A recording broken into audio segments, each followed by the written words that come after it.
Ever since Pangu created heaven and earth, demons have been living in the space between them. They were evil and dangerous to the entire surrounding world. Demons attacked people, causing harm to everything around them. Fortunately, there were also people with abilities in the world who, thanks to their practices, destroyed demons. People nicknamed them cultivators, and their leader, Supreme Teacher. But the number of demons far outnumbers the number of cultivators. How then to protect the world? The highest masters continued to search for a solution for centuries, and finally found an ancient treasure. These were the dragon horse and turtle script of the Luo River, which could predict the path to heaven, and every 108 years the names of demons that were a potential threat to humans would be announced. And all this lasts for 36 days spent in the night, and also 72 demons of the earth who will begin the attack. Thanks to the inscriptions, people cultivate and then get rid of demons that pose a serious threat. This is called purification by the way of heaven. Now humanity is able to fight demons. As a result, civilization began to develop. Cities were also built at an unimaginable speed. People forgot about the existence of demons, immersed in entertainment.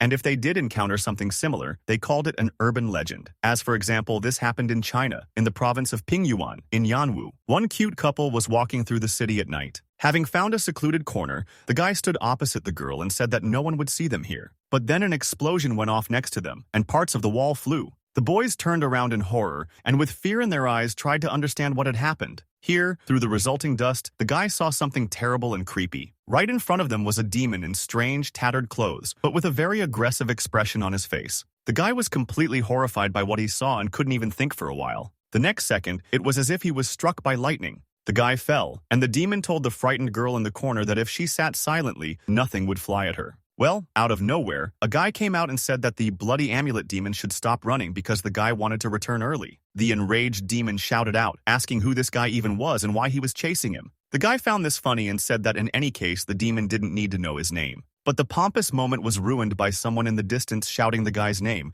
which sounded like Hao Shuang. It was the guardian god who guarded the entrance to the pagoda, named Xiaoya, who said that they were in trouble. The name of the guy that Xiaoya called out sounded so strange and childish that even the demon was surprised. The girl in the corner even smiled a little, although she was very scared. Noticing all this, the guy became furious. He slowly turned to look at Xiaoya and looked at her angrily. Then she asked, "What's the matter?" Hao Shuang replied that he had asked her many times not to call him by his name because he looked like a 13-year-old. While the guy was angry, a demon attacked him from behind, saying that he didn't have a name but some kind of nonsense, and then pointed his weapon at him. But the demon underestimated Hao Shuang, who instantly reacted to his attack. The boy turned around sharply, hit the demon, and said that when you attack, you need to keep your mouth shut. Didn't his mother teach him that? The blow was strong enough to finish off the third demon of the day. Then Hao Shuang said that they would leave the cleaning to Xiaoya, and he would go to bed. The girl did not mind and began to work. But suddenly the guy asked why Xiaoya was in such a hurry to see him. The girl looked at him in surprise and said that she almost forgot. She wanted to say that the Big Dipper appeared in the north of Luang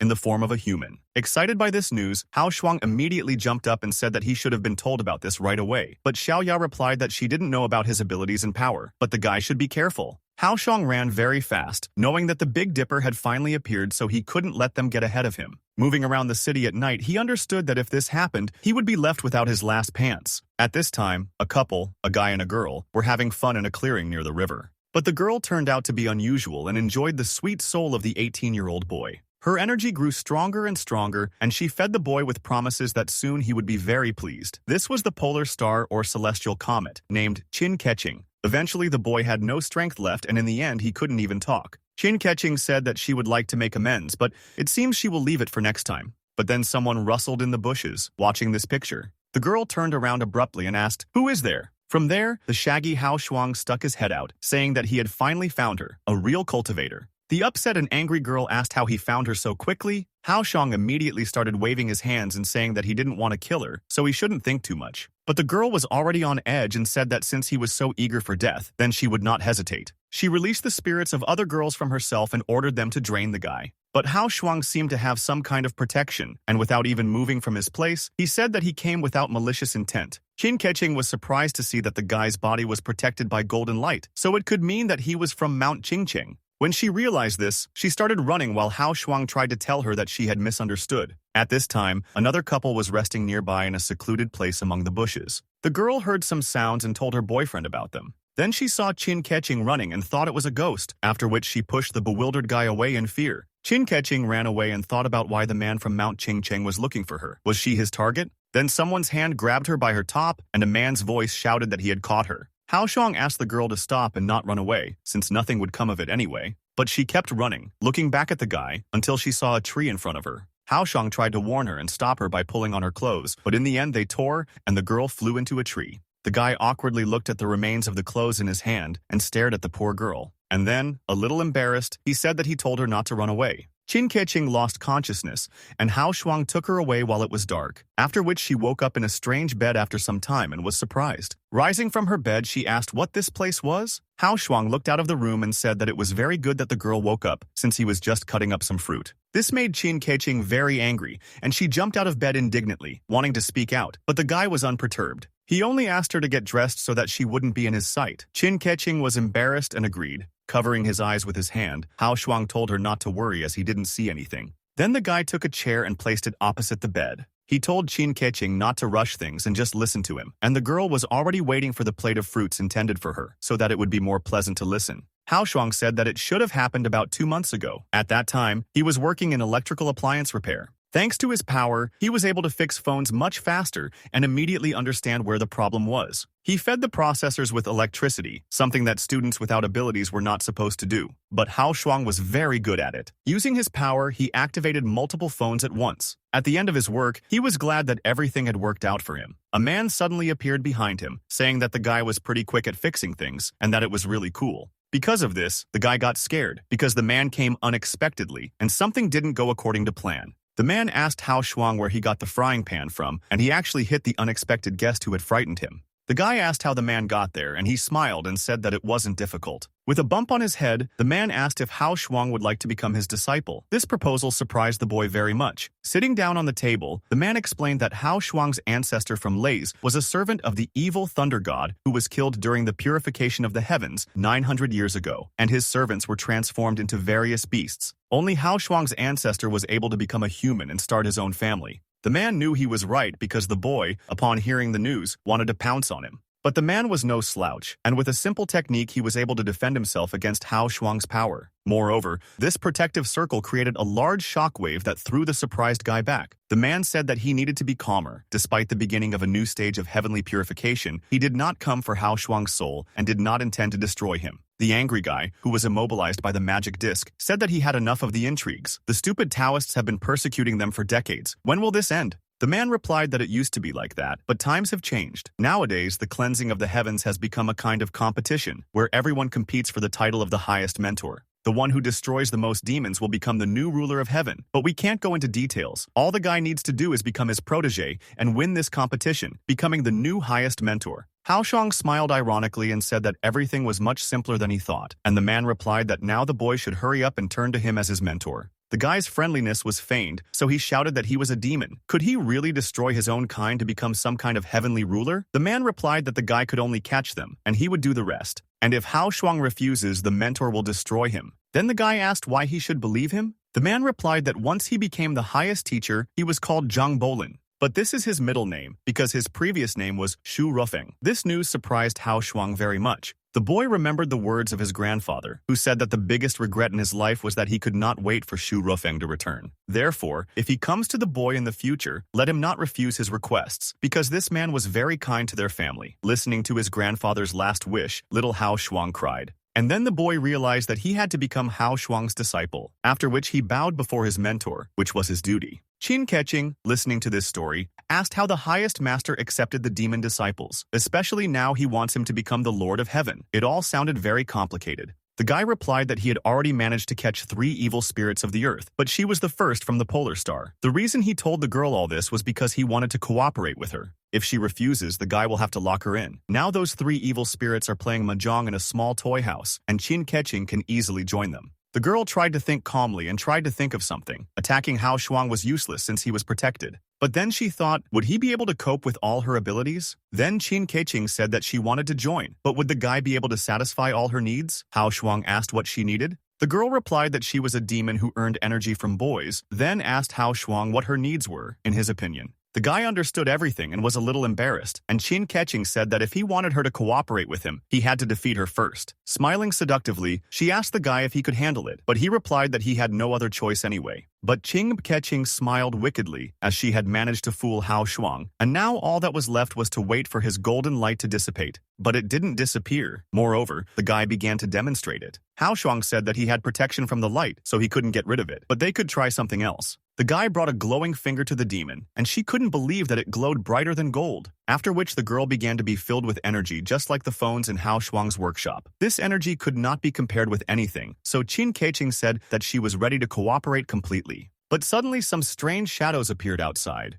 The man, after looking at his device, said that they needed to go to the second floor, and the girl walking next to him said that she could already smell the rotten smell of adultery, which meant that the one they were looking for had killed another man. At this time, Chin Katching would not be able to calm down after what Hao Shuang did to her. After standing there for a while, she said that she needed to go to the toilet to calm down alone. The guy, eating a watermelon, raised 2 fingers and asked if he should continue, but Chin Katching abruptly refused. The girl slammed the toilet door behind her, and Hao Shuang thought it was amazing that she only lasted 10 minutes, and she still called herself a demon who specialized in guys. Well then Xiaoya flew out of that very toy house and said that they were in trouble again. The guy asked her what she was doing this time. The girl said that 3 minutes ago 2 cultivators entered her line of sight, and they were already at the top. Hao Shuang grabbed his head in panic and asked why she couldn't tell him about it earlier. Xiaoya replied that the guy himself asked not to bother him. Remembering that this was the case, Hao Shuang realized that she was actually right. At this time, Chin Katching was taking a hot shower. She wondered why she alone was forced to answer for all the sins of the polar stars. She thought for so long that she didn't notice how water began to accumulate on the floor. Then she seemed to turn into a water hand, encircling the frightened girl. She covered her mouth so she couldn't scream.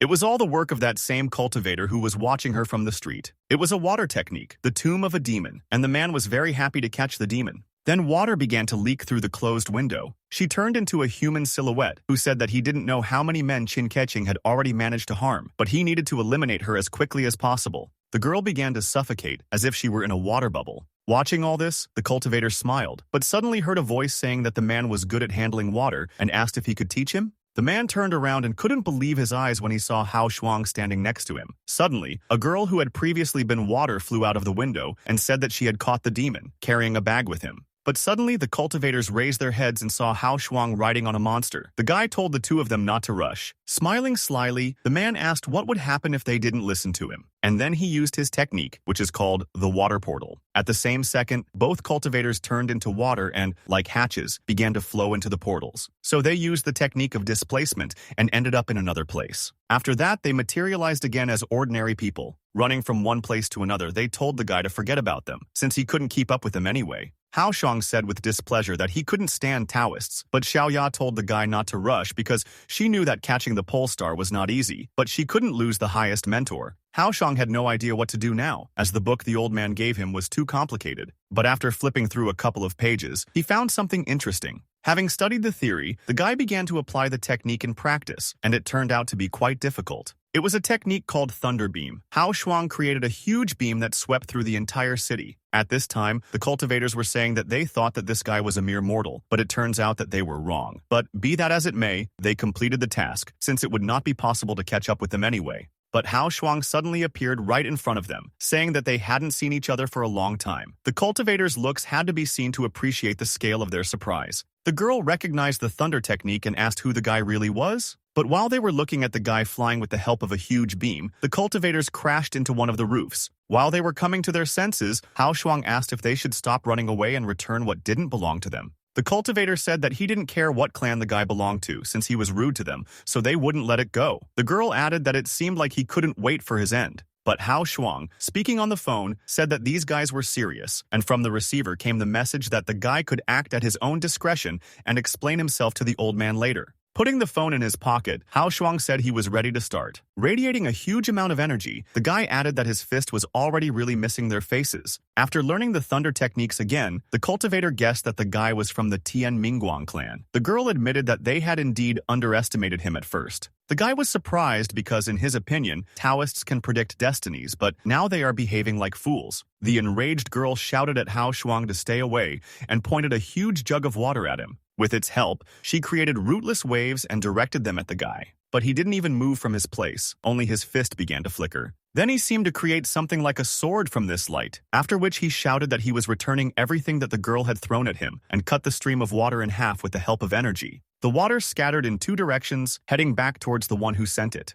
The worried Xiaoya, sitting on the flying demon, wondered with interest where was all the noise coming from. She directed the demon to the place of the noise and ordered him to fly. At this time, Hao Shuang stood on the roof in front of the cultivator in a huge amount of steam. The girl couldn't believe that he had torn her homeless wave to pieces. The confident Hao Shuang replied that it couldn't be otherwise, but the guy forgot about the second cultivator, who had already crept up from behind and was ready to attack. But Hao Shuang reacted in time and managed to defend himself from the blow. But this was not enough, because the cultivator was sure that the guy would not be able to handle them, since he used a water technique, water shackles, which was a water prison from which no one had ever managed to escape. The man rejoiced and understood that now everyone would know about his power. But suddenly there was an explosion on the roof, as if a water bomb had exploded. Hao Shuang said, "Did the cultivator who was scalded so badly just now not know that electricity passes through water just fine? Did he not even have a basic education?" But this action greatly angered the second cultivator, the girl, who was ready to defend her brother. But Hao Shuang began to advance towards her without even bothering,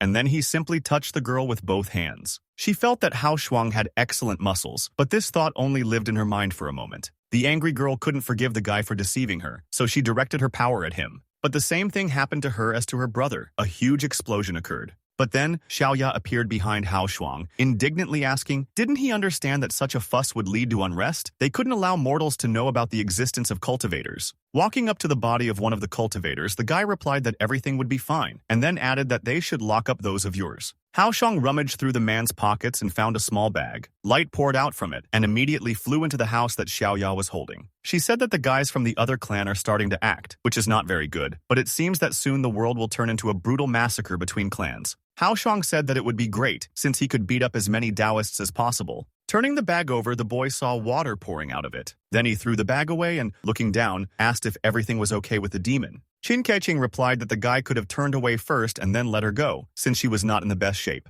Hao Shuang then asked Xiaoya if she had any new clothes, but she replied that all her clothes were in the tower, but most likely they still wouldn't fit Chin Katching. But in the end, she had to give the clothes to Chin Katching. The outfit was a little small for her, but she still thanked Xiaoya, who she then asked if she was also a demon that the guy had caught. But Hao Shuang replied that Xiaoya was not a demon, but a guardian god who guarded the pagoda, and the teacher had sent her to help the boy. The girl added that she also had to look after both of them. But Chin Katching smiled awkwardly and suggested that they go back, as her clothes could tear at any moment because they were too small. But then, not far from the guys, a loud explosion was heard in the middle of the city, which attracted their attention. A clawed paw appeared from the shadows, and sparks of fire flew towards it. It was a real demon, namely the nine-tailed fox Kitsune. Xiaoya asked in surprise, how could a demon walk around the city so freely and cause trouble on the streets? Hao Shuang wanted to check something, but his phone didn't show any notifications or requests. Xiaoya shouted that it was necessary to stop immediately, because if things continued like this, the city would start to break out in turmoil. But Hao Shuang replied that it was interesting, of course, but it had nothing to do with him. As he was leaving, the guy added that the store was currently in the midst of sales, so he wanted to stock up on bananas. Evil Xiaoya jumped on Hao Shuang and said that she could call whoever she needed to now, but the guy didn't understand why she was bothering him at all. But Xiaoya suddenly said that she had one weapon that might be useful and decided to get it from the pagoda.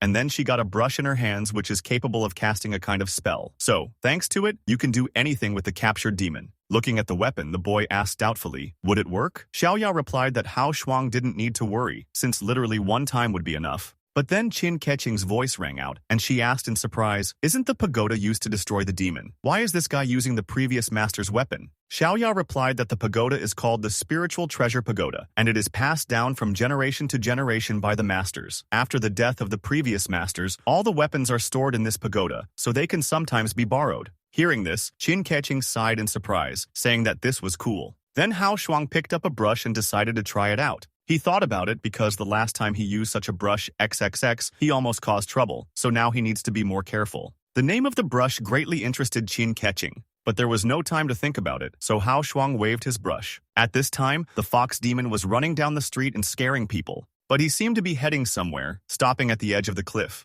There he was met by Hao Shuang, waving his brush. Thus he created a barrier around the demon. The frightened people could not understand where the demon had gone. Was it really an illusion? But one guy from the crowd said that he filmed everything and managed to post it, and the video has already gained a lot of likes. Suddenly, 3 men in uniform appeared on motorcycles behind this guy. The demon at this time tried to break free and break through the wall created by Hao Shuang, but it was useless. The demon realized that there was no need to waste his energy in vain, since he wouldn't be able to get out anyway. As the barrier hid the monster, Hao Shuang, Xiao Ya, and a slightly frightened Chin Katching entered it. She shouted at the guy and asked why he had to go down like that, but he replied that now she had to watch and learn. The demon decided not to waste time and find out who was in front of him. He did not stand for long and almost immediately rushed at the enemies. Hao Shuang then pushed Chin Katching aside to prevent the monster from hitting her. The boy then discovered a piece of clothing that had apparently been torn on Chin Katching. Sitting down and upset, the girl asked why this was happening to her again. She wanted to run in the other direction, so why did the guy grab her? But Hao Shuang was only focused on the monster that was about to attack, so he had to be careful. Xiao Ya shouted out that the 9-tailed fox's attack power was very powerful, and even if the guy's body was protected by golden light, it was still not a fact that he would be able to withstand it. Hao Shuang understood all this perfectly well, but for some reason the fox didn't use its magical power against him.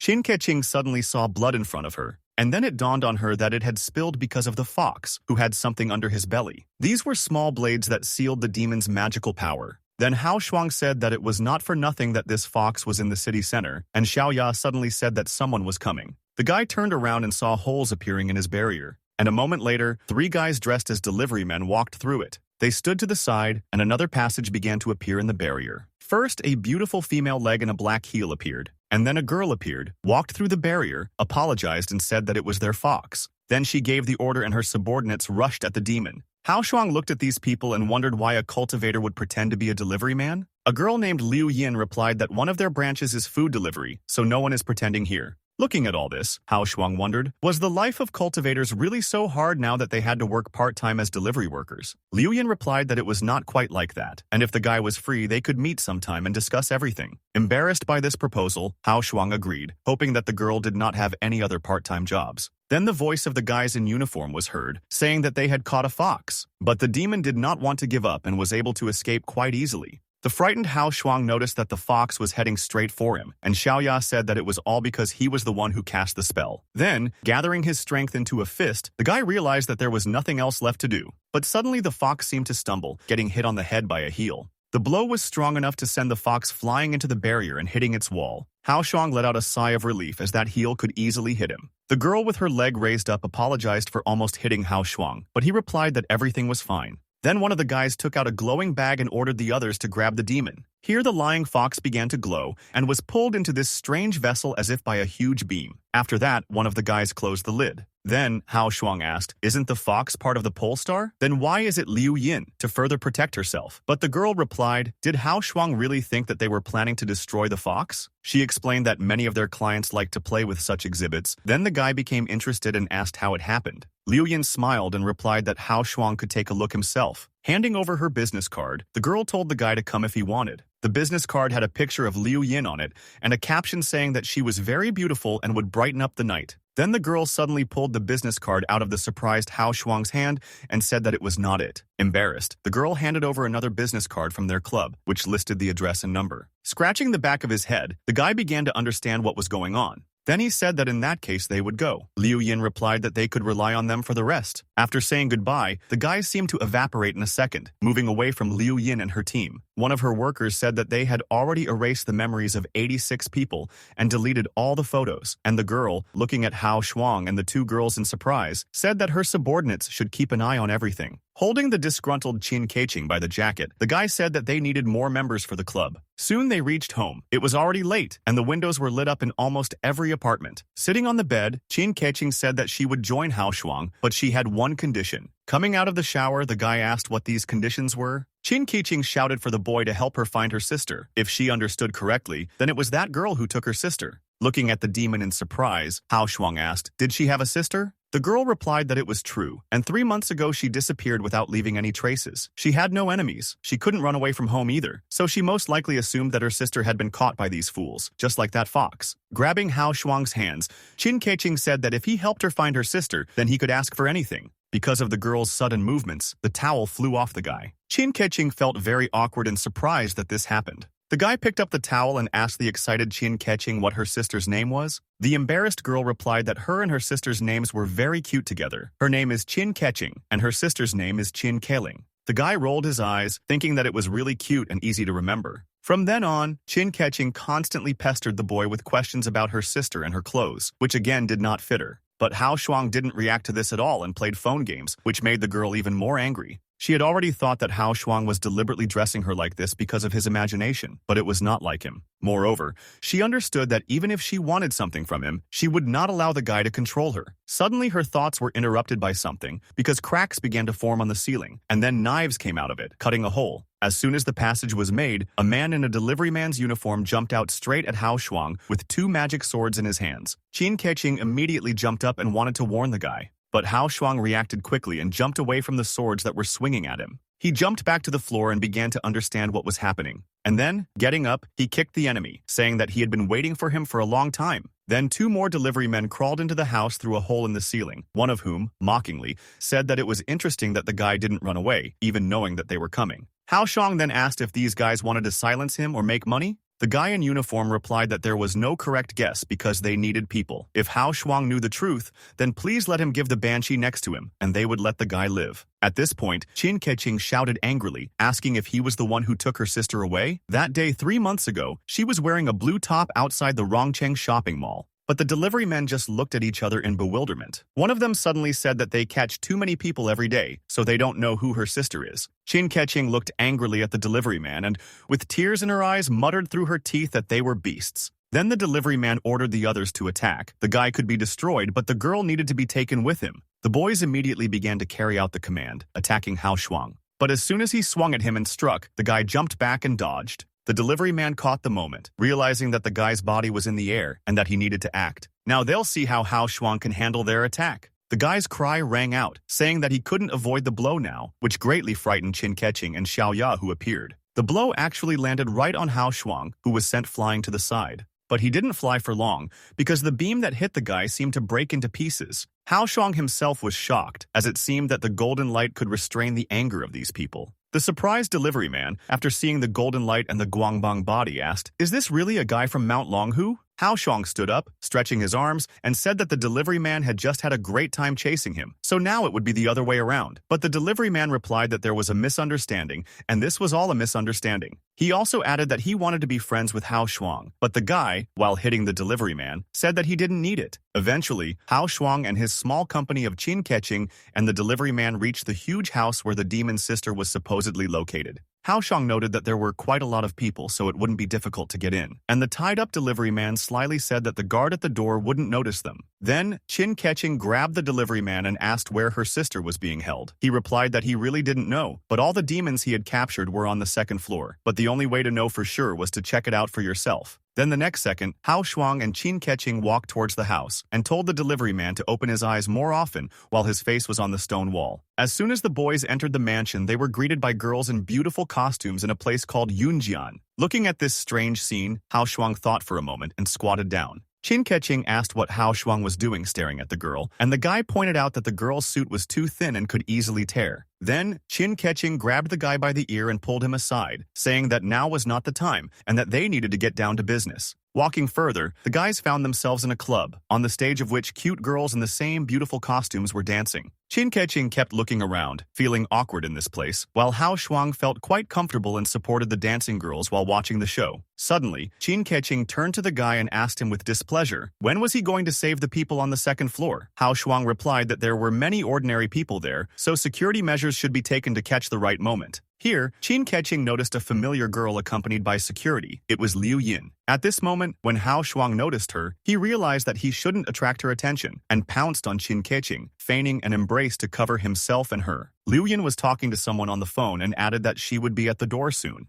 Then one of the guards walked out of the room while Chin Katching and Hao Shuang were still hiding. When the door closed behind Liu Yin and the guards, Hao Shuang peeked out from behind the sofa and said that the female boss went to pick someone up personally, so it seemed like a big shot was approaching. At this time, the girl was confused. But Hao Shuang told her not to worry, as she was already part of the team and she would be able to make a difference at critical moments even in this way. And then suddenly Liu Yin appeared, walking next to the tall man, saying that today's exhibits were rare items and he would definitely like them. It was necessary to hide again so that Chin Katching and Hao Shuang would not notice. So the girl pressed herself closer to the guy, and they even touched lips to make everything look real. It was very awkward for both of them, so Chin Katching pulled away. Hao Shuang said that it was a good job since they were not noticed, and then he said that it was time to go and look for Chin Katching's sister. They stood up and headed to the second floor. Hao Shuang carefully and curiously peeked out from around the corner. The guy wondered where the people had gone. He had obviously seen them come in. Hao Shuang walked up to the huge stone head of the monster and said that this was a door that didn't even have a guard behind it, so it seemed like there was a secret passage, but something had to be done to open it.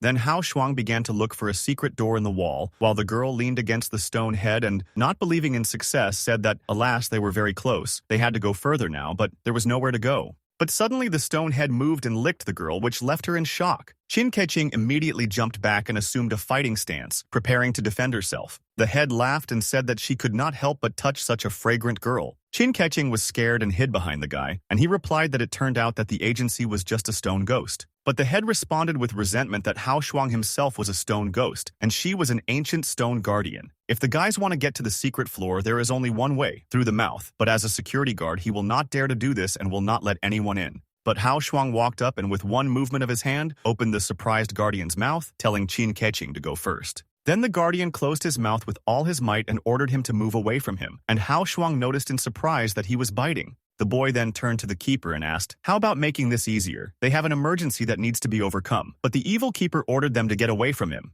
Hao Shuang replied that he would have to be tough then, and decided to use his light. The head laughed and replied that after a long time of work, he had become almost insurmountable, so little lightning bolts would not help the guy. But while the keeper was laughing, he had dynamite on his nose, ready to explode at any contact with fuel. Stepping aside, Hao Shuang, covering the girl, told everyone to cover their ears and get ready, but the guardian fearfully asked the guy to stop. The guard opened his mouth and let Chin Katching pass, and Hao Shuang said that he would leave the magnet for the head as a souvenir. Entering the dungeon, the girl said that she felt that Chin Kelling was down there, and the guy replied that he seemed to have found the right place, and pointed in the direction of the right path. Somewhere in this place, a helpless, shackled girl was already waiting for them. She heard strange sounds and opened her eyes. Chin Kelling immediately realized that her sister had come for her and began calling her. One of the male guards heard this and decided to follow the sound. Then he saw in the corner a young couple who were living a romantic life. He came up and awkwardly said that guests were not allowed to be here, they could provide a room for that. But suddenly Hao Shuang turned around sharply and, holding a mannequin with a wig on his head, said, "Thank you, but he doesn't need the number."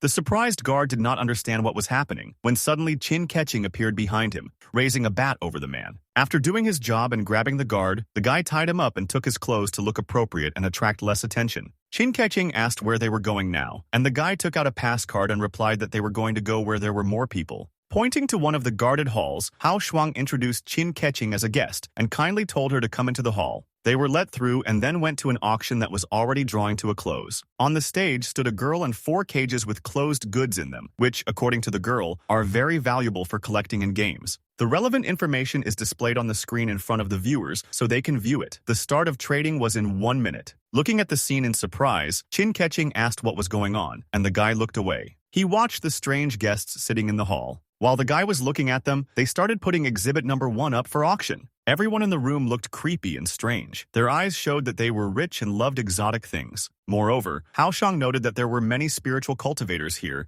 and asked if the demon had attached a spirit-hiding talisman to herself. This demonic aura that could hide her would prevent them from discovering her identity. But Chin Katching replied that there was no need to worry, as she had already done so long ago. Then a male voice called out to the frightened Hao Shuang and asked who gave him permission to sit here and rest. It was a tall, aggressive man who ordered the boy to come down and work with him. Hao Shuang immediately stood up, apologized and said that he would get to work right away, while Chin Katching looked at him in surprise as he was about to leave her alone. After leaving with the man, Hao Shuang said he was new here and asked what they were going to do here. The man replied that there was a leak downstairs and they had to quickly find it and send out the competing items so as not to delay the auction. Going down and approaching the cages with goods, the man ordered them to move faster, since all competing products were being sent to the warehouse on the first floor below. Grabbing one of the guards by the shirt, the man asked why the floodgates hadn't been closed yet. He replied that the repair crew had gone to the water room and he didn't know what the situation was there. Then the man rushed to scout out the situation and called Hao Shuang with him, and he actively agreed. Bursting through the door, the man turned to the maintenance crew and asked why they hadn't closed the main gate yet. But when he entered the room, he saw people from the maintenance team lying on the floor. The man had already grabbed the radio and wanted all units to know about it, but he didn't have time. With one blow, he too was thrown into the water that was below. It was a strange pink beam that also almost hit Hao Shuang. Turning to the one who fired the beam, the guy said not to worry, as he had come to save him. But the pink rays began to fly with renewed vigor towards the guy, for whom this was another headache. Then he broke through the beams and began to move forward, avoiding the blows. It was as if a confrontation had begun, in which Hao Shuang rushed around the room, dodging the beams, and finally reached the door. The guy grabbed this strange character, pinned him against the wall, and told him to stop for the sake of all that is good. It was a girl with white fox ears who bared her teeth at Hao Shuang, but he said that he was not one of them, and if she wanted to escape, he could help her. But the girl replied that she wouldn't believe him. If it weren't for him, she wouldn't have been caught yesterday. Hao Shuang stared at the girl and realized that this was the same demonic fox. While the guy was surprised and thinking what to do next, the girl bit his hand. Hao Shuang let go of the fox, holding his hand close to himself, and the girl immediately rushed to run away, although the guy asked her to wait at least a minute. But she didn't listen and slammed the door in front of him. At this time, the auction continued, and a girl in a suit was selling the lot for 3 million. Two guys sitting next to each other and looking alike were discussing that the latest Tiangang list had been published. The girl sitting next to him was looking at information about the demonic fox on her tablet. She was listed as competing product Nart88, nine-tailed demon fox. She is 196 centimeters tall and weighs 49 kilograms. The girl on stage was talking about another lot for 1.5 million and asked if there were any other bidders for it. One of those sitting in the room raised his hand and became the gentleman who raised the price. But then the man's hands clapped instead of falling, and suddenly there was an explosion, as if a bomb had exploded nearby. Some people sitting nearby were hit by fire. They looked at the shockwave approaching him with fear. After this, a lot of smoke appeared around, which seemed to put everyone around to sleep, except for the man himself, who clapped his hands. Standing up from his seat, he said that it was very lively here today. The only ones who were awake were the cultivators the man called his fellow Taoists, and it seemed like they were all here for Tianlao Star. The girl holding the fan said that the monster was down there, so they could compete to see who could move faster. At that very moment, there was no longer a single cultivator in the hall, and they all headed off to search for what they wanted. A trembling hand suddenly appeared behind one of the men sitting lifelessly on a chair. It was Chin Katching who realized that things were bad, and it was time to call Hao Shuang. At that time,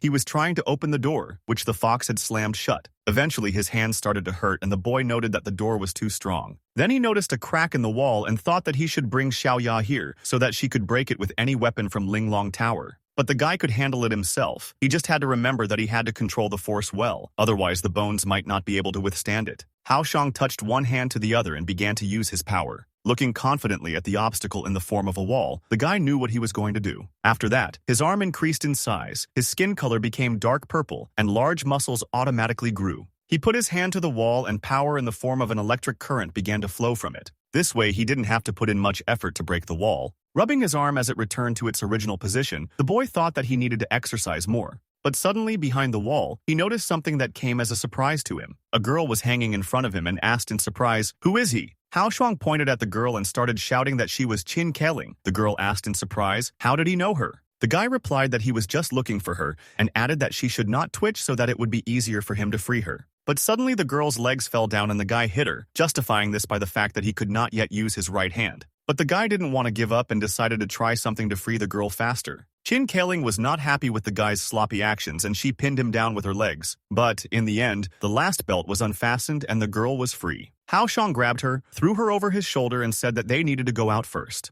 But because of the close contact with the girl on his shoulder, the guy found it difficult to breathe. But she kept kicking and thinking that Hao Shuang wished her harm. Eventually, she calmed down and thought it was better to relax. Then the guy fell to his knee and dropped Chin Kelling, who flew forward. But the main thing was that he almost saved her. Hao Shuang said that it was her sister who asked him to save her. Her name is Chin Katching, and her name is Chin Kelling. The girl looked at Hao Shuang in surprise and asked if her sister really came to save her. She also wanted to know where her sister was. And while the guy was answering that he was somewhere nearby, the water under the girl began to behave strangely. Suddenly, a man emerged from the water and began talking about a large number of demons that needed to be destroyed. Chin Kelling immediately jumped back and tried to figure out what kind of person this was. Then someone grabbed the girl's hand tightly. It was Hao Shuang who saved her from the man's blow by pulling her towards him. The guy added that they had to be careful because it wouldn't be easy to defeat this enemy, but the girl was already falling towards Hao Shuang due to losing her balance. The man, concentrating energy in his hands, said that it was easier not to waste time, but to simply surrender to him. But if they don't agree, he will quickly resolve this issue. After these words, the man launched a ball of energy at the guy. Hao Shuang picked up the girl in his arms and jumped up, spreading his legs into a split, and a beam of energy flew straight between his legs, which seemed like a dangerous angle to the guy. Looking at the strike, Hao Shuang realized that this was also a water-based skill, but this guy's Taoism was much higher than those two young men. Since there is a lot of water below, the guy can't fight back with lightning. The man then decided to use a powerful technique, saying that his skills were quite fast if he used it, so the boys had nowhere to run. While dodging Chin Kelling's numerous punches, Hao Shuang thought that this old man didn't have any fighting ethics and didn't give him a chance to get close at all, so running away was the best option. While the boy was running away, the man thought that he was no longer so young, so he couldn't hit him. Right behind the man, a young man suddenly appeared, saying that the fox demon had escaped to the negative level and that other sects were also chasing him, and then turning to senior brother Tang, asked him to calm down. At this time, the fox demon was already pinned to the wall, and the cultivators said that she would no longer be able to escape. Then one of them came out and said that the Tianlao star was the first thing they saw in the Wave Moon Cave. Therefore, respected Taoists, you need to move out of the way so that they are not blinded by fists and feet. Then the guy who created the explosion in the hall replied that it was such a rarity that it could not belong to the one who saw it first. So if they saw a piece of garbage on the road, would that count as them eating it? The guy then said that he, Boy Wadong, who had destroyed the two younger brothers in this incarnation of heaven, today, they would definitely defeat this fox monster, so let the others come and try if they had the courage. Chin Katching was watching all this and realized that this fox was Tianlao Star. What could they do? If she fell into the hands of these fools, she would die. Chin Katching couldn't let this go and decided to use her strength. She released spirits from herself and directed them at her enemies. Everyone around didn't understand what was happening and where these spirits came from. But then, among them, there appeared that very man whom everyone respected and called Uncle Shai. Then he concentrated the water energy in his hand and directed it forward. All the spirits flying towards the cultivators were destroyed by the power of the water. As a result, a purple fog even formed around. Suddenly, Uncle Shai covered his nose with his sleeve and shouted that this smoke was poisonous. And the fox demon was trying to figure out what to do until someone grabbed her hand.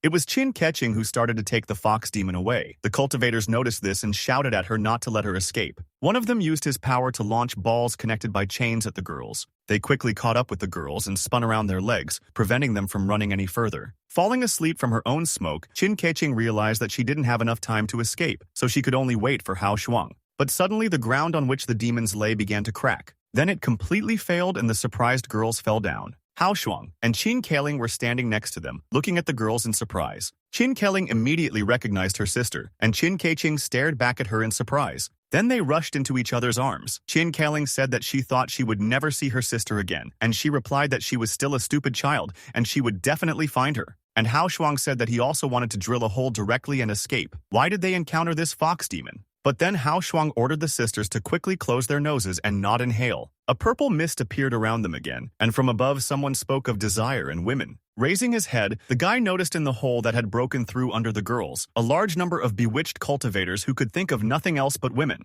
The boys immediately ran away while the cultivators were making their way towards them. The boy was carrying the fox demon on his shoulder, and Chin Katching told them to run quickly, since they had all been poisoned by her lust and had now turned into walking zombies who only thought about women. Hao Shuang said that he also took a few breaths, so he needs an antidote. But Chin Katching replied that this was her secret trick that would save her life, so there was no antidote except for a woman. Otherwise, the strange poison would attack the heart, and the true energy would take revenge and die. Hao Shuang immediately thought sadly about his golden light defense, which might also be destroyed. Therefore, he had to solve this matter tonight. Many men who had not had time to inhale the poison ran away, asking why so many of their fellow Taoists were appearing. They had no chance at all. They had to run away quickly, or the gods would fight and harm them. But suddenly Liu Yin appeared next to them, scattering everyone around with her whip. She ordered her subordinates to find all these troublesome spiritual Taoists and make sure they live or die. Hao Shuang, supported by Chin Katching and her sister Chin Kelling, who was carrying a fox, tried to escape quickly. Many men ran after them, shouting that they wanted the girls, which made Hao Shuang very worried. He thought that this poison was very powerful and he couldn't suppress it even if he mobilized the inner strength of his entire body. But then Chin Kelling overtook the guy and kicked the door from the side, knocking it down. Chin Katching suggested that they hide here first and figure out how to squeeze out the poison. Hao Shuang tried to restrain himself and take him out himself, and Chin Katching sat down and apologized to the guy, saying that it was her fault. The Taoist men who had been running after them earlier realized where the girls were hiding and began to break down the door. Their blows were so strong that they even left marks on the metal door. Chin Katching said it was useless. After being poisoned, they became completely obsessed with women and could even locate women by their slight scent. And they are all their own masters, so these iron doors probably won't be able to stop them. They were breaking into it like crazy. But then several of them were struck by beams of energy. It was Liu Yin and her subordinates, whom she ordered to catch these crazy men. But they didn't care about the attackers because they noticed Liu Yin. At first, she didn't understand what was happening and thought, what's wrong with these people? Chin Katching and her sister stood outside the door and heard the sounds of attack and defense. Suddenly, Hao Shuang's male hands fell on their shoulders. He himself tried to remain in place, but then, like a shadow separated from the power of golden light, he realized what he wanted. Kelling, who was being held by the guy with one hand, asked, "What should we do now?" Chin Katching said that he was protected by the golden light and could not violate the commandments, but he could use his shadow clone to temporarily break free from the shackles of the golden light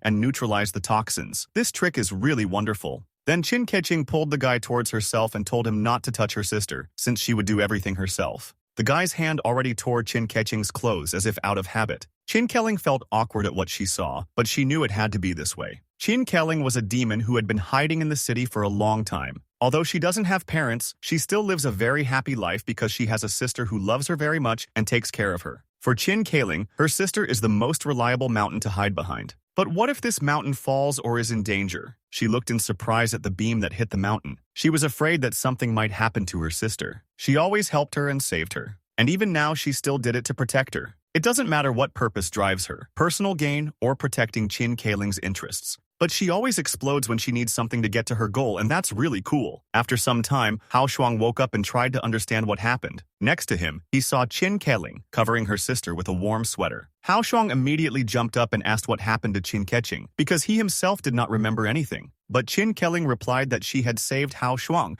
and fell fast asleep with a smile on her face. Then the guy took the two girls on his shoulders and looked outside with Chin Kelling. Hao Shuang asked Chin Katching how they helped him detox when they said there was no cure. Chin Katching asked, "Does the guy really not remember anything?" The guy replied that he only remembered trying to squeeze out the poison, and then he didn't remember anything else. What happened in the middle? But the girl replied that it didn't matter and that they had to escape first. Then Chin Katching began to show the way at the boy's request to run in the right direction. But then the guy noticed something strange and turned around. There were men in suits and delivery men scattered around, and in the center of the corridor there was a cluster of men. Liu Yin, who was almost on the verge of hysteria, tried to fight them off. She clearly couldn't cope and couldn't fight them off anymore. Therefore, out of desperation, the girl began to scream and call for help. Suddenly, someone hit the man from below, causing him to howl in pain. It was Hao Shuang who said that it was shameful to do this to a girl. Then the bewitched men rushed towards the guy. But then two demon sisters jumped out from behind him and delivered two powerful kicks to the men. Then Chin Katching said that this woman had killed so many demons, and she didn't understand why they were saving her. Her sister replied that new grievances and old grievances could be avenged in one go. But then someone from behind grabbed them by the clothes, stopping them. It was Hao Shuang, who had thrown the two dissatisfied sisters onto his shoulders, who wanted to break free and take revenge on Liu Yin. While the girls were asking the guy to let them go, Liu Yin looked at him with tears and surprised eyes, not understanding why he was helping her. After some time, the demons appeared in Hao Shuang's apartment, and Chin Katching drank a whole bottle of water in one go. Then she shouted that Soboda was so good, and the fox asked why the guy brought her back. Hao Shuang replied that the people outside were looking for them now, and the only way to be safe was to be with him. Chin Katching said that the people from the nightclub know that they live here and will most likely come for revenge. But Hao Shuang told the girls not to worry, since Xiaoya had already made arrangements for everything. This girl used the pagoda for her own purposes. After activating it, a huge beam of light was summoned by Xiaoya and flew out from the house. He landed near Hao Shuang's apartment. Chin Kelling asked what it was, but Hao Shuang replied that it was also the first time he saw it, and heard Xiaoya say that it was very powerful. The girl created some kind of barrier around Hao Shuang's entire apartment, and outside of it, there was currently a quarrel between the bosses and Liu Yin, who got a punch in the face from the leader of the Zhaoyun gang, Lu Bufeng. The angry man shouted that he had left Liu Yin's auction house job, and this is how she handled it. How could he do business in the future after seriously harming so many customers? Rubbing her cheek, Liu Yin replied that all the troublesome spiritual cultivators had been arrested. When the torture began, she would inform them to come to the mountain gate to redeem their people. This would definitely make up for the loss. But the man asked again, were all of them caught? Then why did he hear that two of them escaped and took two goods? One of them was the Tianlao star? Liu Yin replied that she didn't know about Tianlao star, but if that was the case, she would immediately track her down. But Lu Bufeng told the girl to forget about it, as he would not give her another chance to disappoint him. The leader then turned to Secretary Qi, who was standing nearby, and ordered her to look into the matter. She meekly accepted the order and agreed. Liu Yin was surprised by this decision and immediately thought about what was waiting for Hao Shuang and the others now. But at the moment, the guy was just sleeping in his room. At this point, a curious Chin Kelling peered through the doorway. She entered the room and quietly closed the door behind her so that the guy would not wake up.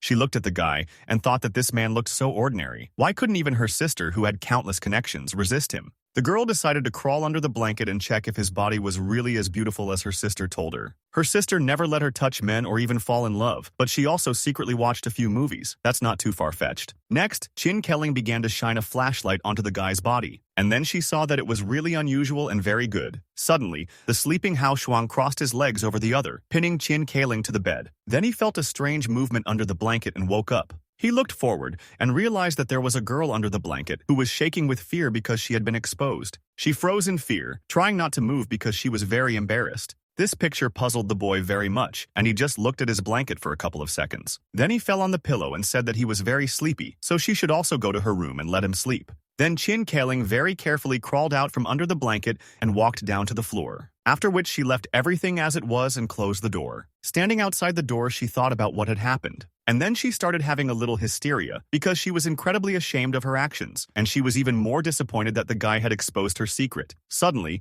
she heard someone's voice saying that Chin Kelling had left the room too quickly. It was the fox girl whom Chin Kelling asked why she hadn't slept for so long. The girl replied that the pain she had gone through would not allow her to fall asleep so easily. She had to stay awake all the time to ensure her safety. But Chin Katching replied that this place was very safe and the bad guys would not be able to get in. The girl then extended her hand to the fox and introduced herself, saying that she still didn't know her name. She awkwardly offered her hand and said that she could just be called Liulia. Chin Kelling then begged Lulu to promise not to tell her sister what she had just seen, as she would kill her. But Lulu replied that it was okay, and she would not tell anything. Then an unfamiliar voice was heard, speaking of a master who lived here in seclusion, so why shouldn't they come in and see him? It was Lin Qingyu from Jangling Prefecture, who had come here with her sect disciples for a special visit. Xiaoya, who appeared out of nowhere, suddenly shouted that even the Jangling Mansion among the 9 mansions had come here, and this was a disaster. Chin Kelling asked in fear, why wasn't she sleeping? But it didn't matter, since she had to call Hao Shuang.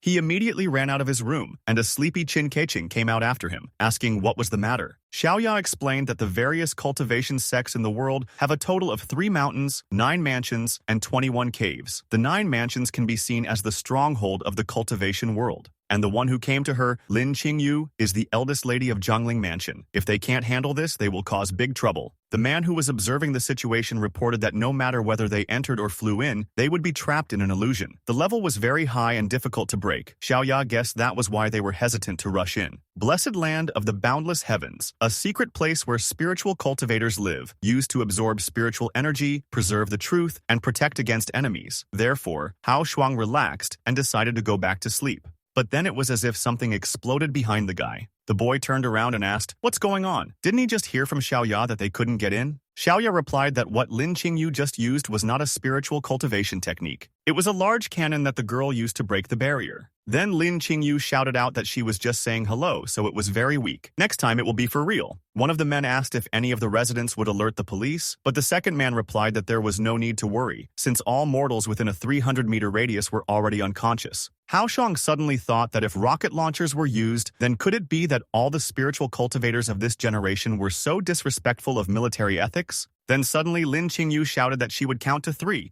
and if Hao Shuang didn't come out, she would shoot. But at the last moment, Hao Shuang jumped from his floor towards the girl. The guy immediately said that according to the rules of the world, Tian Laoxing was captured by him, so Lin Qingyu wouldn't be able to rob him again, right? But Lin Qingyu said to the boy, the rules of heaven and earth are not like that. As long as Tian Lao is alive, everyone in the Righteous Alliance can kill her. Since Hao Shuang did not destroy her, he cannot blame her for taking Tian Lao. But then the footsteps of another woman in heels were heard, and everyone turned around at the sound. It was Secretary Li who asked if they were the ones causing trouble at the auction. Then let them take the escaped fox demon and follow her. Upset, Hao Shuang thought that another person had come who was disturbing people and, most importantly, him, from sleeping. Lin Qingyu, looking at this, asked, how dare the Zhaoyun gang send people to take revenge? Then she will deal with them first. Secretary Li replied that anyone who stood in her way usually died. At this point, Hao Shuang stood between the girls and said that if they destroyed his house, they wouldn't be able to explain it to their bosses, right? Since they were all here for the guy, why not fight somewhere else? And he and the fox would go with whoever won. Lulu, watching from above, angrily asked, "What is he talking about?" But Chin Katching asked her to be quiet and said that he most likely had his own plans. Then Hao Shuang said that if they were willing to learn from each other, then let them go to the cave heaven paradise. He would find a good place for the two of them. Guard Lin Qingyu told the lady that she couldn't risk her life. The heavenly cave paradise was easy to enter but difficult to exit, but Secretary Li had already stepped forward, accepting the conditions. Lin Qingyu then ordered the guard to just stay here and monitor the situation upstairs. If she didn't come out in half an hour, they would take the target by force. Eventually, Li and Qingyu moved to another place, the heavenly cave paradise, where there was a beautiful waterfall, a forest, and rain falling from the sky.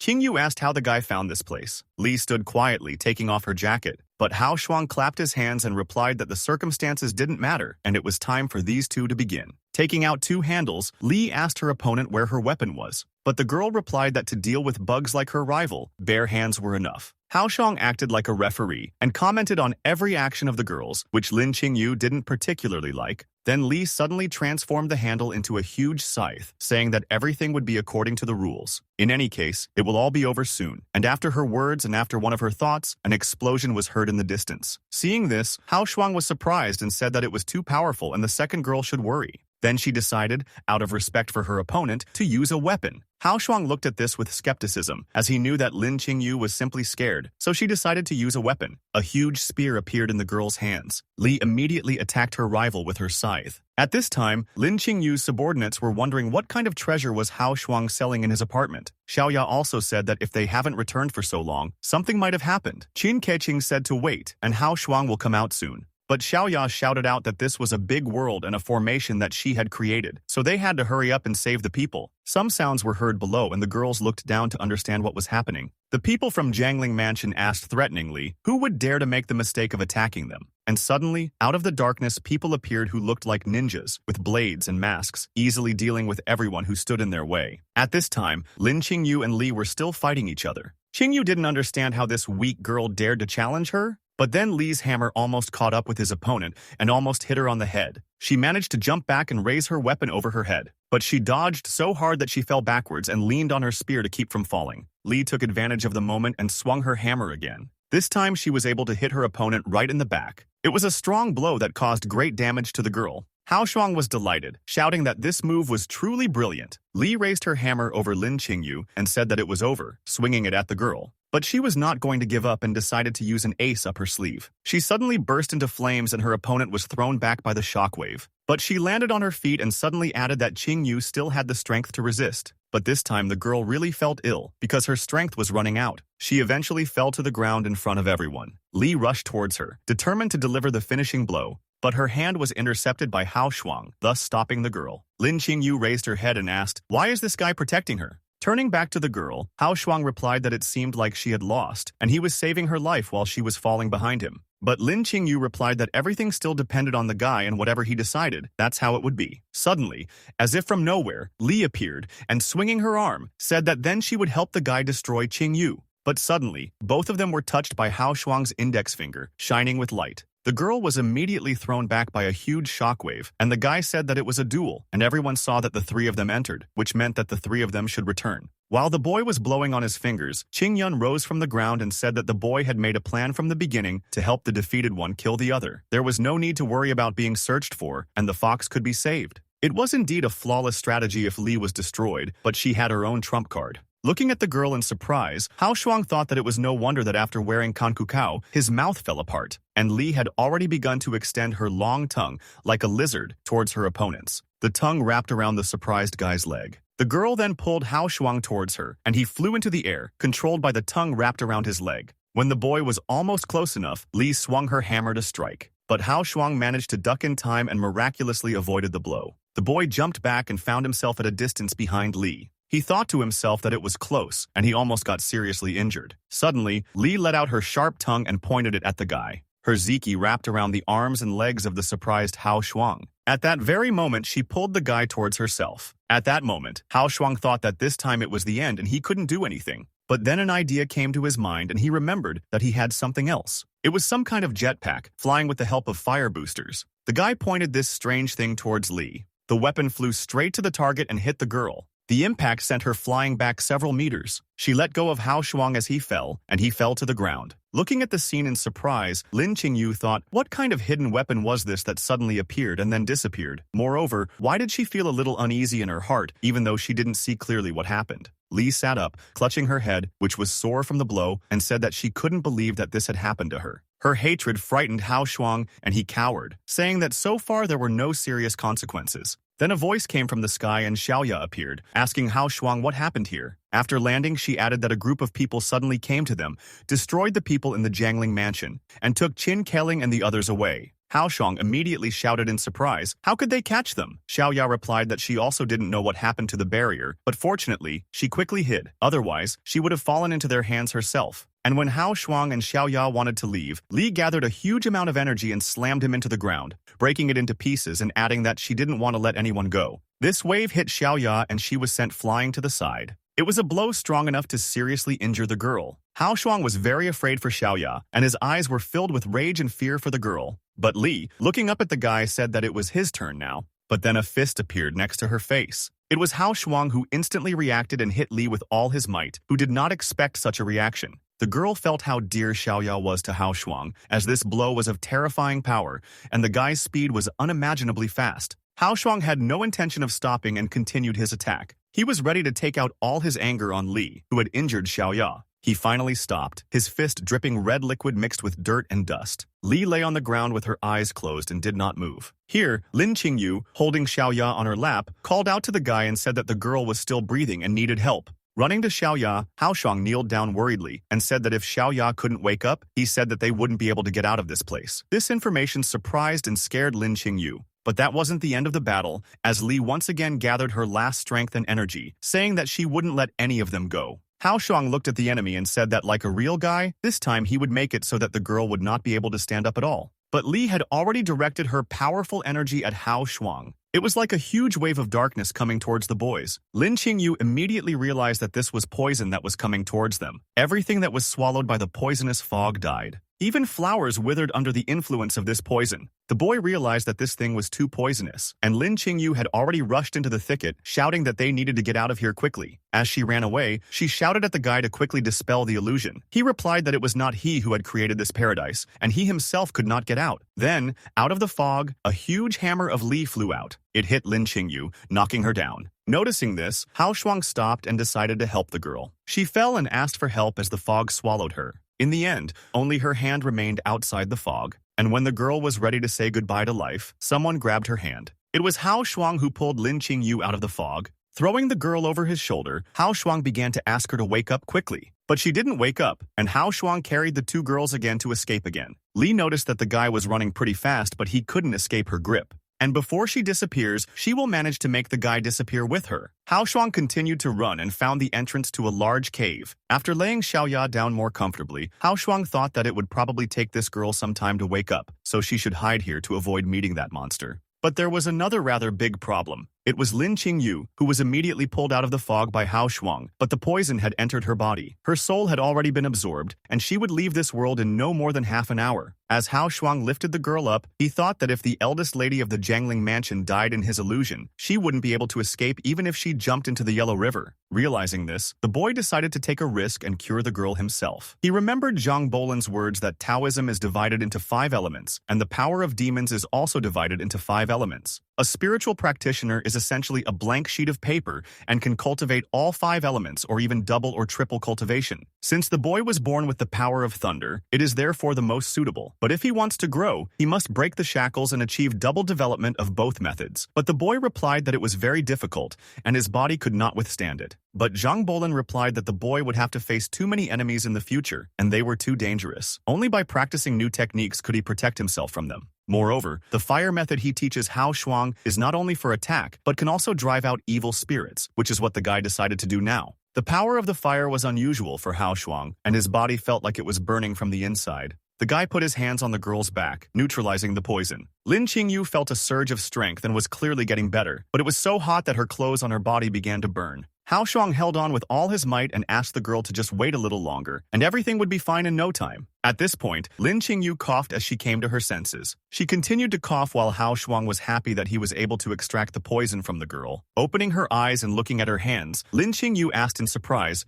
Did she really survive? She turned sharply to the guy and asked if he had cured her of the poison. Was he really capable of such a thing? But then the girl looked at herself, lowering her eyes, and realized that her clothes were torn and burnt. She immediately awkwardly asked where her clothes were. The guy replied that the fire had burned the poison out of her body, and her clothes had been burned even more so. At this moment, Xiaoya's voice was heard, saying that she had a headache. Hao Shuang was glad that she had woken up and could lend Lin Qingyu some clothes. Looking at Xiaoya questioningly, Qingyu wondered how she would fit into her clothes. Then Hao Shuang and Xiaoya went outside to talk. The guy asked indignantly, "Do they really need to go back to this waterfall to get rid of the illusions?" Xiaoya replied that of course she could come in and out as she wished, but the others could only leave through a certain exit. The guy then urged Qingyu to get dressed faster. She suddenly appeared from the cave, wearing a short dress, and said that after all, they were also cultivators, so why did they have such uncomfortable clothes? But there was no time to think about clothes, and they returned to the waterfall, but Li was not there, and it was as if she had disappeared without a trace. Xiaoya, peeking out from the bushes, said that poison is a surefire skill for the power user. After activating it, he will get a backlash and he himself may become infected. But the guy said that it was not certain, and maybe that girl went to look for them.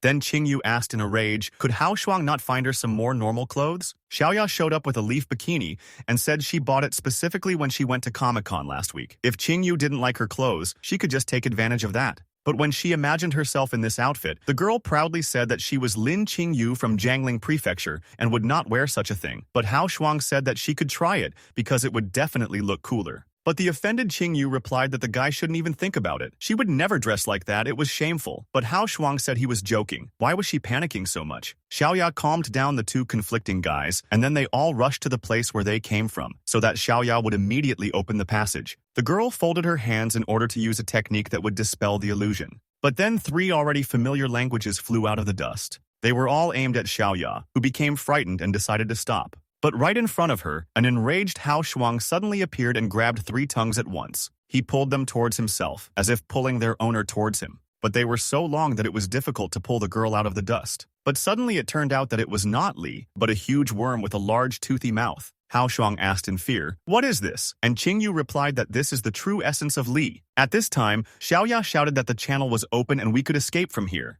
But suddenly the ground seemed to jump up beneath them and throw the boys up. It was the same worm that chose Qingyu as its victim and decided to eat her first. But Hao Shuang grabbed the girl's hand again, preventing her from falling into the monster's mouth. He threw Qingyu up towards the portal back, and he found himself below. Qingyu managed to get out, but Xiaoya was waiting for Hao Shuang. The guy fell right into the monster's mouth, which immediately slammed it shut. Xiaoya rushed towards the monster with tears in her eyes to save Hao Shuang. Qingyu found herself in the real world and looked around. Then she saw a sad Xiaoya and asked where Hao Shuang was and why he hadn't come out yet. The crying girl stuttered and replied that a demon had eaten him. Qingyu stared at the girl in shock, saying that the guy risked his life to save her. She decided to ask how it happened, when suddenly she felt her dress tighten at the back. She couldn't understand what happened because she was sitting right next to the portal, which meant that someone had come out of it. Xiaoya looked at the portal and the person who appeared from it in surprise. It was Hao Shuang, who fell to the ground with his nose sore from hitting Qingyu and said that when he returned, he saw complete darkness. He said that once he found himself in the monster's mouth, he decided to use his power. This helped the guy escape from the mouth, almost starting a fire in it. The monster opened its mouth and Hao Shuang flew out from there straight into the portal. He was on his way out and was thus able to escape.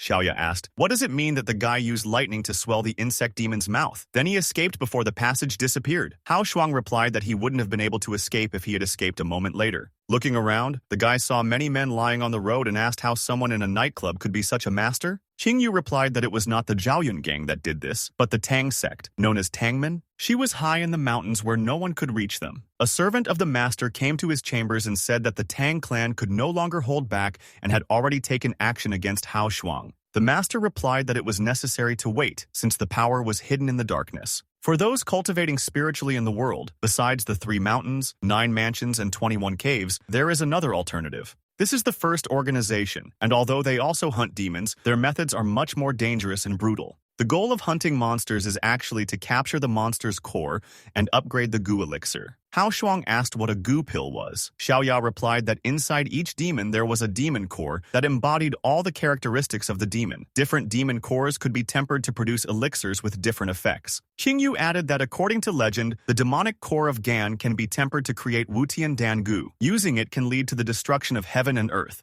Hao Shuang said, "What does it mean that the Tang sect is also participating in the purification of the world through paradise?" Qingyu replied that they are not participants, but destroyers. The righteous sects must not allow them to obtain the Wuqian Gu pill, not to mention allowing them to conquer the position of Heavenly Master. But at this moment, a cloud-like dark whirlpool appeared in the sky, puzzling everyone who looked at it. From these strange clouds flew out huge bats. Hao Shuang immediately ordered the girls to hide behind him. A golden beam burst from the boy's hands and headed towards the enemy. He caught up with all the monsters that flew out at once, acting effectively. Wiping the sweat from his forehead, the boy said it was so dangerous that he almost froze. Then they heard a voice saying that it was really amazing that there were people from Mount Longhu here. At that very moment, they were surrounded by masked men with swords. Hao Shuang thought that they had obviously captured his demons and escaped, but they still set up an ambush here. The Tang sect really doesn't act according to common sense. One of the men pointed at Hao Shuang and said that he had also captured many demons, so if he handed them over, he would keep his entire body. Xiaoya said that it was no wonder that they wanted to destroy not only the enemy, but even the evil spirits. But Hao Shuang replied that he had never fought them, and if he attacked them directly, he might lose. Qingyu suddenly said that all the people here are cultivators, and it is difficult to defend against them with poison, and luck would be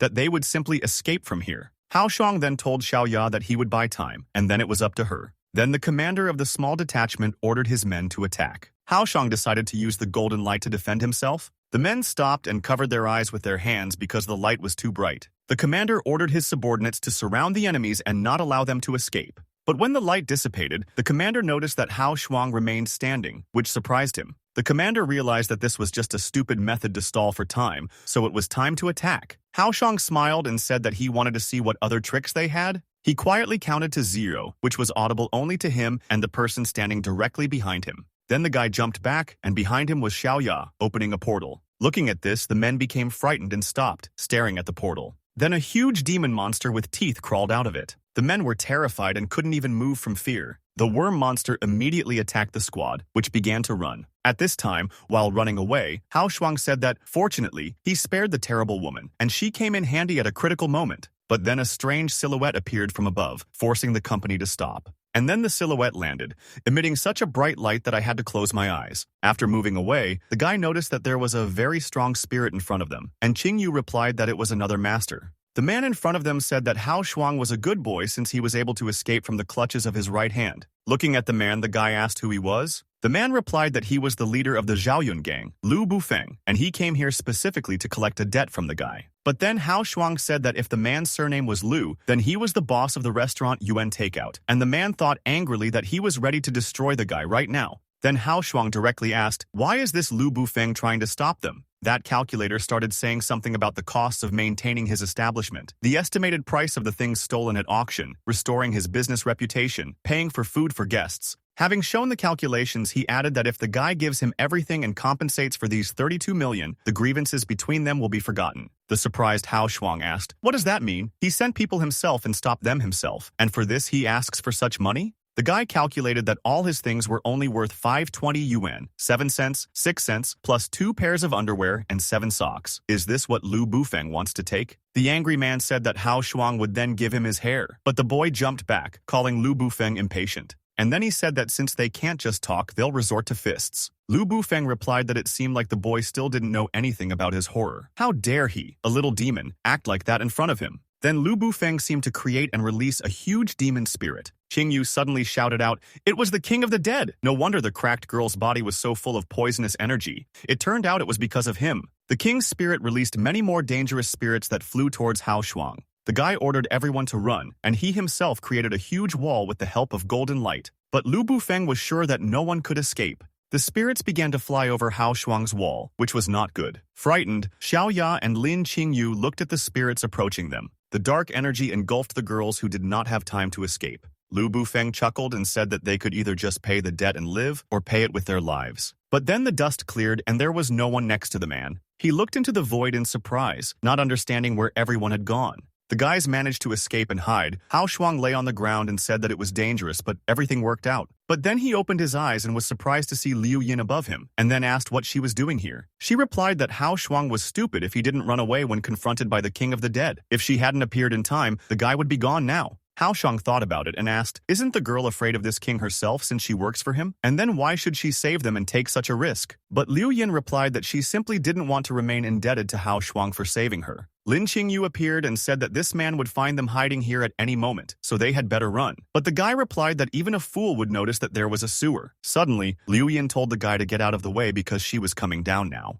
But suddenly her heel slipped and she lost her balance, after which she flew straight down. Xiaoya and Qingyu shouted that she was going to crash, and the guy ran towards her. He managed to catch the girl at the last moment, who was upside down at that moment. It was a very awkward situation for her, and she began to struggle. But Hao Shuang, not expecting such a reaction, embarrassed, he began to examine the girl. She, hanging upside down in his arms, asked him to let her go. Then Hao Shuang seemed to come to his senses and let go of his hands, after which the girl simply fell to the ground. While she was doing this, her skirt got caught on the guy's belt. Because of this, she fell rather awkwardly and flat on her back next to the slightly confused Hao Shuang. The whole way through the sewers, the guy felt embarrassed by what he had done, and he was talking nonsense. Xiaoya suddenly said that if they lingered here, it would be more difficult for them to catch up with the people from the Tang sect. But Lin Qingyu replied that it didn't matter, since the monk wouldn't be able to escape from the temple. When she returned, she would gather people and go to Tanmen to raise an army to investigate the crime. But Hao Shuang added that they still needed to speed up and save their friends before they were refined. Liu Yin added that they were just monsters and then asked, "Is Hao Shuang so nice to all women?" He turned around and asked what the girl meant. At this point, Hao Shuang's face distorted, and he stared at the girl who asked, "What's the matter?" Then she realized that Lu Bufeng had appeared behind her, saying that he was still curious about who was able to save people so instantly, but it turned out that it was his most beloved goddaughter. Reaching out his hand to the frightened Liu Yin, the man said that it was not very respectful of her to do so. But then someone got ahead of Lu Bufeng and punched him in the face. The blow was so strong that the man was thrown into the wall, which cracked from the impact. It was Hao Shuang who said that this guy was too pushy, but Liu Yin shouted that the guy couldn't handle the dead king, so he better run for his life. But Hao Shuang said that the same move had no effect on him the second time. And then, while Liu Yin was leading Lin Qingyu away, the boy added that the man first had to release the 2 demons he had caught today. But Lu Bufeng was negative about this proposal and only reproached the guy for being arrogant. Liu Yin shouted at Hao Shuang to be careful, as in such a small place the energy of the dead would be even more deadly. But the guy replied that he already knew all this. The king's spirit laughed and said that Hao Shuang was a fool, since he was the only one who dared to fight him. Does this guy really think that he is a heavenly master? But then Hao Shuang's light transformed into a huge wolf and attacked the king's shadow. The guy asked why they needed the king of the dead. Let him just take care of himself before he acts. 2 enormous forces, light and darkness, have entered into a battle. But Hao Shuang's wolf of light's mouth slammed shut with astonishing ease, destroying the king's shadow. Liu Yin couldn't believe it and was stunned by what she saw. Hao Shuang seemed to calm his light and looked confidently at the defeated enemy. The light turned into a ball and hung over the man who had fallen to his knees. But then the guy said that for Liu Yin's sake, he would spare his life. Just let him come back and recover for a while, and everything would be fine. The girl thanked the guy for this kind gesture. The boy was about to leave when he heard footsteps and voices shouting that they had finally found Hao Shuang hiding here. They were the people from the clan that attacked them, the leader of which was indignant, saying, "How dare this fool allow sandworms to sneak up on them?" Even if he was from Mount Longhu, his life was at stake to give an explanation to their dead brothers today. But Hao Shuang calmly said that everything from now on depends on whether they have this ability. But suddenly, one of the dark spirits flew past Hao Shuang and Liu Yin, heading straight towards the people from the other sect. At first they didn't understand what it was, but suddenly someone shouted that it was a ghoul. At that very second, dark energy crashed into one of the men. They all suddenly began to choke from lack of air. After the strange spirits entered the bodies, they left them almost immediately and returned to the owner. Realizing what was happening and that the king seemed to be reborn, Hao Shuang said that it seemed like they were in trouble again now. At this time, Lu Bufeng had already stood up, absorbing the energy taken from the people. Hao Shuang thought he should give him a good electric shock right now. The man would be crispy on the outside and tender on the inside, but still alive. But then Lu Bufeng raised his hands and started shouting at the guy to stop and not fight him. The man smiled and asked Hao Shuang to be friends with him. The boy realized that he might need this connection, so he went with the man to his apartment. This was the headquarters of the Zhaoyun gang. Lu Bufeng said that if the Tang clan wanted to refine goo alchemy, they had to return to the Sichuan headquarters, but the route was unknown. Now the people of the Zhaoyun gang have set up a net along the way. If they find their tracks, they can immediately rush in and destroy them. While they wait for news, the guy can rest here. Hao Shuang mentioned his duty. Lu Bufeng sat down in the chair opposite Hao Shuang and said that it was always awkward to talk about money, but he himself had a lot of it, and the essence of repaying the debt had only a moral meaning for him. Hao Shuang stared at the man in bewilderment and reminded him that because of this misunderstanding, they had just fought and put their lives in danger. At this point, Lu Bufeng suddenly said that if he read it correctly, the guy was indeed a monster, but in fact, he possessed the thunder method of the celestial master of Longhu Mountain. Then he asked, what kind of relationship did Shuang have with Zhang Bolin? Deciding not to reveal the secret, the boy asked who Zhang Bolin was. His thunder technique was inherited from his ancestors and had nothing to do with Mount Longhu. And he thought to himself, how did this man discover his relationship with the master? But after the guy's words, Lu Bufeng laughed and said that he just assumed it and asked casually. Then there was a knock on the door and the gang leader invited him in. Seeing who was standing in the doorway, the guy choked on his tea. It was Liu Yin in a beautiful bunny costume who awkwardly asked if she could wear this outfit. Lu Bufeng replied that he had another meeting and needed to go and stay a little longer. Liu Yin could stay here with Hao Shuang. As he left, Lu Bufeng whispered to the girl that he had added medicine to the tea that would destroy the boy. Whether their Zhaoyun gang could survive this reincarnation of paradise was entirely up to Liu Yin. Sitting down next to the guy, Liu Yin started a conversation. She said that we can wait for news here with peace of mind. The Zhaoyun gang's intelligence network is still trustworthy. Liu Yin remembered that there was medicine in the tea and still handed the teapot to the boy, pouring the tea. At this time, strange images flashed through the girl's mind concerning herself in this costume and Hao Shuang. These thoughts made her feel very awkward. Then she, blushing, extended her hand with a mug of tea and told the guy to drink it, and he agreed. They sat awkwardly next to each other, and Hao Shuang quietly sipped tea. He understood that this atmosphere was too strange. The girl sat and thought, why hasn't the medicine worked yet? She can't hold on any longer. It was so hard this time. Then she stood up and stepped aside under the guy's surprised gaze. Then, turning to Hao Shuang, she asked the guy if she was beautiful. Hao Shuang was surprised and asked, maybe she drank or ate something wrong. But the girl replied that in fact, from the moment he saved her, she could not forget him. He saved her life, and if it were possible, she would have gotten closer to him. But Hao Shuang suddenly denied everything and said that he saved her because of his own kindness. But the girl apologized and said that she had to do it. Her boss had already added one effect to the tea. If she did not help him, the guy would soon die of desire. However, when the poison took effect, he would not be able to control himself. But Hao Shuang replied that it was no wonder that the tea tasted strange when he drank it, but now he could just push out the poison. But for the girl's dedication, the guy thanked her. But for some reason, Liu Yin's face only became angrier, which Hao Shuang still didn't understand. Turning away from the guy, Liu Yin began to breathe deeply to calm herself down. Then she stood up and told the guy to stay there because she didn't care about him. But the guy thought, why is the girl so impatient? Then Hao Shuang told the girl to wait. She turned around and asked, what's wrong? Looking at the cup, the boy said that he probably guessed Lu Bufeng's little plan. It seemed that if Hao Shuang did not allow him to succeed, the boy would not be able to obtain information about the Tang sect. Therefore, he can only feel the girl's resentment towards him. She was surprised to realize that Hao Shuang cared about her, and this touched her. But she needed to come up with a plan with Liu Yin. After some time, someone knocked on Lu Bufeng's door and the leader invited him in. The boss's secretary ran in and said that there was some noise behind the door where Hao Shuang and Liu Yin were. Reading the magazine, the man said that the medicine had taken much longer to work than he had expected. Had it really happened? The secretary shouted out that it was absolutely true. The noise was so loud that people 2 floors above could hear it. And so it was, as people left their offices to find out what was going on. Lu Bufeng pressed his ear to the door and said that Hao Shuang was a real warrior in this matter. The secretary added that the sound was already loud, but then why did the boss even lean against the door to listen? But all this time, everything was happening much more simply. The guy was simply hitting himself on the thighs with all his might. And pleasant screams came from the phone. Because of this, various sounds came, and the surprised Liu Yin watched all this. She said that 30 minutes had already passed and the guy could stop, and she herself thought that it was very humiliating. Rolling up his pants, the guy smiled and said that it was almost done and he could go. Boss Liu should now feel completely relieved. When Liu Yin walked into the boss's room, she looked confused and awkward, and Hao Shuang told the boss that he was very sorry because they had just lost control of themselves in the living room. Lu Bufeng replied that he understood everything, since this was absolutely normal for young people. As the boss passed by the boys, he said that Liu Yin was his favorite child and he had no problem with the two of them being together. If anything happened, their Zhaoyun gang would definitely help. Sitting down opposite the guy, Lu Bufeng asked Hao Shuang what he thought about this. The guy replied that he couldn't thank Boss Liu enough for taking such good care of him. No matter what happened to the Zhaoyun gang in the future, Hao Shuang would definitely do his best to help.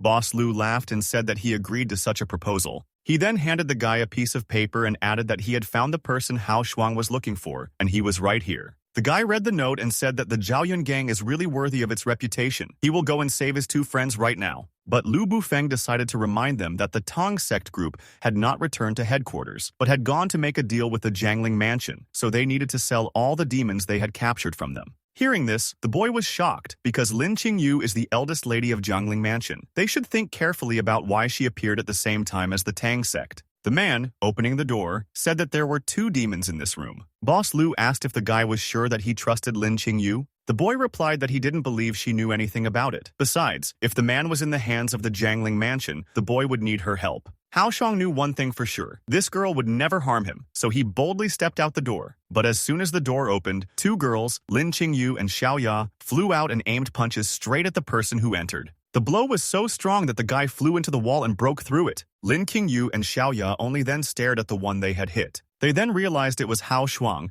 and were afraid for him as he slowly slid down the wall. The girls ran up to the guy and started asking what happened, under the watchful gaze of Liu Yin and Lu Bufeng, who had been silent the entire time. At this point, Lu Bufeng said that from now on, they needed to keep an eye on Hao Shuang, as he and Liu Yin needed to figure out what the relationship was between the boy and the Celestial Master. It had been nearly 100 years since the Zhaoyun gang was kicked out of the 21-hole sequence, and all of their predecessors were eager to regain their glory. This time, the heavenly cleansing of the world will be another big reshuffle, and they must seize this opportunity. If they are lucky, they may even be among the 9. Does Liu Yin now understand how important their mission is? The girl replied that she understood everything and was ready to do anything. In the end, Hao Shuang and the girls boarded the train and headed towards their destination. Qingyu wondered if the Tang clan had really colluded with the people from Jangling Mansion. Liu Yin replied that it was absolutely true, as their people had seen Chin Katching and the others being taken away by the people from Jangling Mansion. Then Qingyu decided to ask right away, since there must be something wrong here. How could the Jangling Mansion be related to the Tang clan? Hao Shuang said that it seemed like there was already official information about this. On the guy's phone, there was a report on the battle for the purification of Tiandao, where the Longhu Mountain sect was in first place, Qingqing Mountain in second place, Tiangong in third place, and so on. Yesterday, there was no evil spirit in Jangling Mansion, but today, 2 of them instantly appeared. They are definitely Katching and Liu, and it seems that this deal is the will of the people of Jangling Mansion.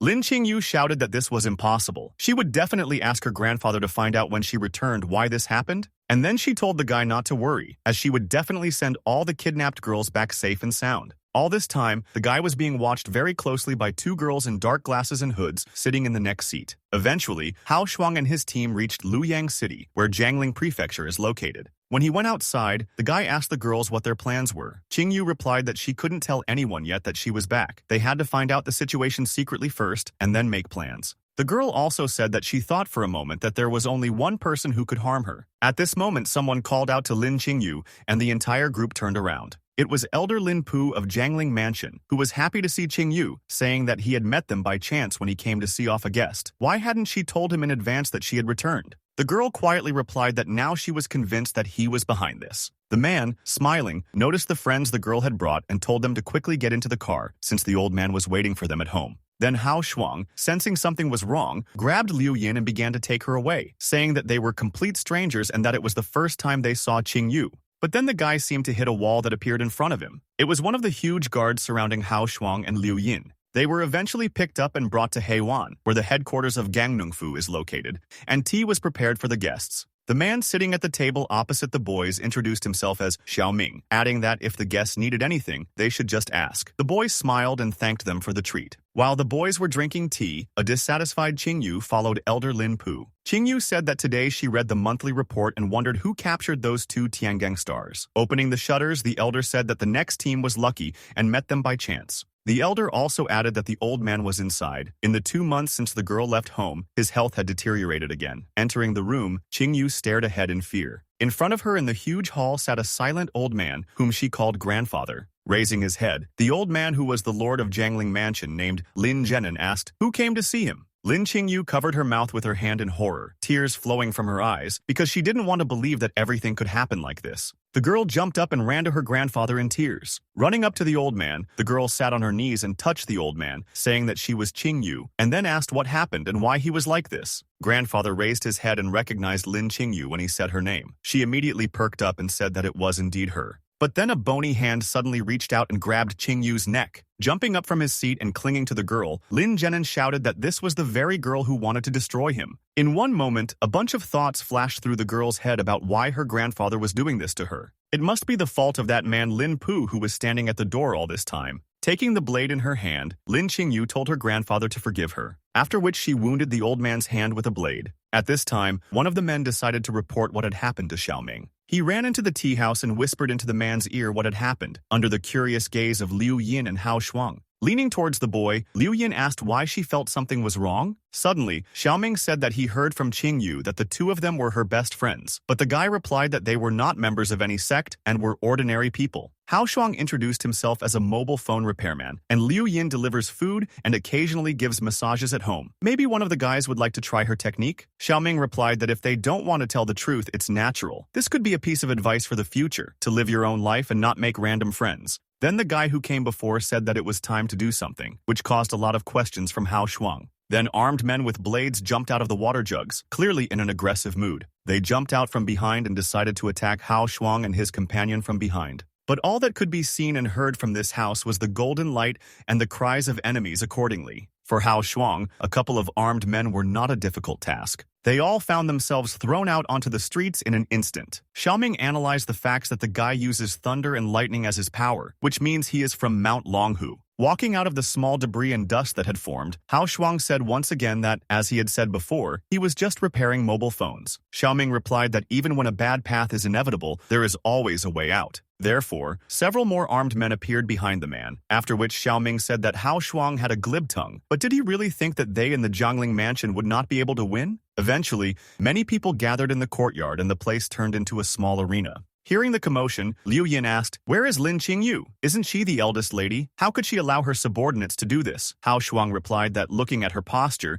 she probably couldn't protect herself. Here Xiaoming decided to use his power and directed sharp stones at the boys. But Hao Shuang had already assumed a fighting stance to be ready to repel the attacks. Before Liu Yin could even comprehend her whip, Hao Shuang simply slammed his hand onto the ground, causing it to start shaking. It seemed to open up and a larger wave of earth emerged from it, which formed a pyramid. Seeing this, Xiaoming was surprised, as he realized that this was actually a double attribute. A bright flash, like lightning, suddenly flew out of the mountain of earth and sand. It was Hao Shuang who reached the surprised man at the speed of light. Xiaoming asked, "What kind of power is this?" And Hao Shuang told him to guess, and directed his hand filled with light at the enemy. Thus, Hao Shuang shocked the man as he used 4 attributes at once. At that moment, there was an explosion that could be heard far beyond the estate. Xiaoming lay on the ground in the dust while Hao Shuang stood over him. Rubbing his hand, the guy said it was good that this trick was relatively new, and not everyone knew how it worked. At this point, Liu Yin ran up to Hao Shuang and said that ordinary spiritual practitioners who practiced dual attributes would go crazy because it was difficult to combine the internal elixir. In fact, the fact that the guy had mastered 4 attributes at the same time shocked her, as did the other remaining guys that Hao Shuang had invited to come over and test themselves, but they were scared. Then, pulling Liu Yin along, Hao Shuang said that if there was no one around, they could just say goodbye, and why not ask them to hand over Lin Qingyu to them? Looking at the open doors, Liu Yin thought that Hao Shuang couldn't hold back any longer. In fact, constantly taking risks and using killer moves with different attributes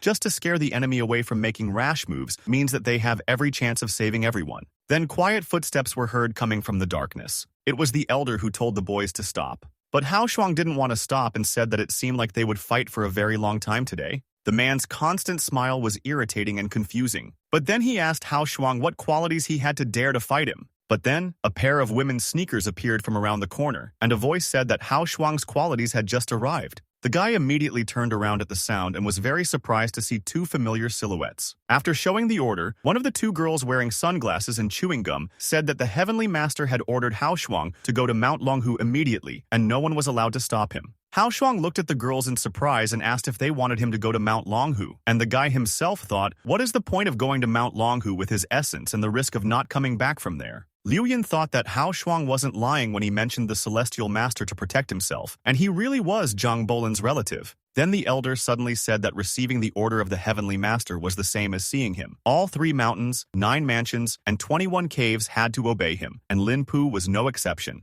So the man let go of Hao Shuang, who angrily shouted that it didn't work that way and he needed to know where Lin Qingyu was. Let Lin Pu hand her over before Hao Shuang left. Lin Pu replied that this was nonsense since Lin Qingyu was from his Jangling Mansion, and asked what relation did Mount Longhu have to her. Then the girls with glasses told Hao Shuang to finish quickly and come with them. Liu Yin turned to the guy and said that it would be better for them to leave and not interfere in the family conflict. But the guy didn't want to leave things like that and said that he wouldn't leave just like that, saying that he was very close to Lin Qingyu and they would have a child. This behavior shocked Liu Yin, who stood there in complete bewilderment. The surprised Liu Ping also experienced the same conflicting emotions. The girls standing nearby did not dare to utter a sound as they watched the situation. The guy added, awkwardly embarrassed, that he didn't want to make an official statement so soon, but he could only blame the two of them for being too impulsive and unable to control themselves. But suddenly the elder pounced on Hao Shuang, shouting that this was nonsense and the guy was clearly slandering Qingyu's innocence. How could she even like Hao Shuang? But the guy replied that if the elder didn't believe it, then just bring her over and talk to her.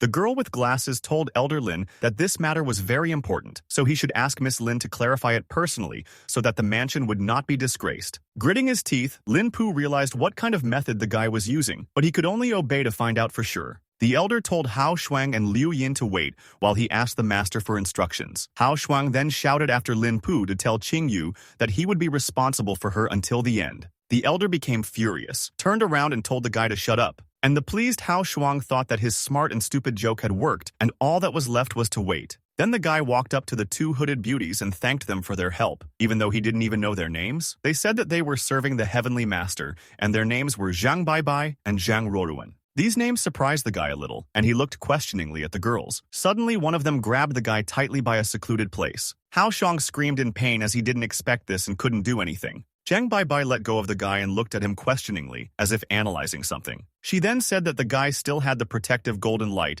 and the ring of special energy was not broken, which meant that he had lied about Lin Qingyu. But despite this, the guy's body is actually quite strong and attractive. Watching all this, Liu Yin blushed with embarrassment, realizing that she was also interested in this. Raising his head, Hao Shuang shouted, "Was there really no other way to check? Why hurt him so much?" Taking off her glasses, Zhang Ruoruan said that the Heavenly Master was urgently calling the boy back to the mountain, so they had to leave Jangling Mansion as soon as possible. After all, Hao Shuang was a demon, and he would definitely die if he was discovered, and he even made up an affair with a girl. But the guy awkwardly replied that he had a hidden spiritual talisman that made him undetectable by ordinary people. In addition, his two Tiangang stars that were captured by Jangling Mansion were still waiting for Lin Qingyu to help him find them. Then the girls began to decide what to do. There was an idea to kidnap the guy, but the Heavenly Master said that they should cooperate with Hao Shuang, protect his safety, and obey his wishes. So they had to wait until he saved his friends, and in the meantime they started discussing Hao Shuang himself as a guy, and he himself said that they had to see what Lin Pu would do next in response to his trick. The elder had been thinking all this time about what to do and how to tell Ding Zhenan about everything. He walked back and forth in front of the old man, waiting for his reaction. At this point, the deputy head of the Tang sect, Tang Shan, entered the room and said that Lin Zhenan's arm was already wounded by Lin Qingyu's sword, and the accusation of attacking the palace master with evil intent could not be washed away. Calling a meeting of elders now would definitely deprive her of her status as heir. Why would they want her child then?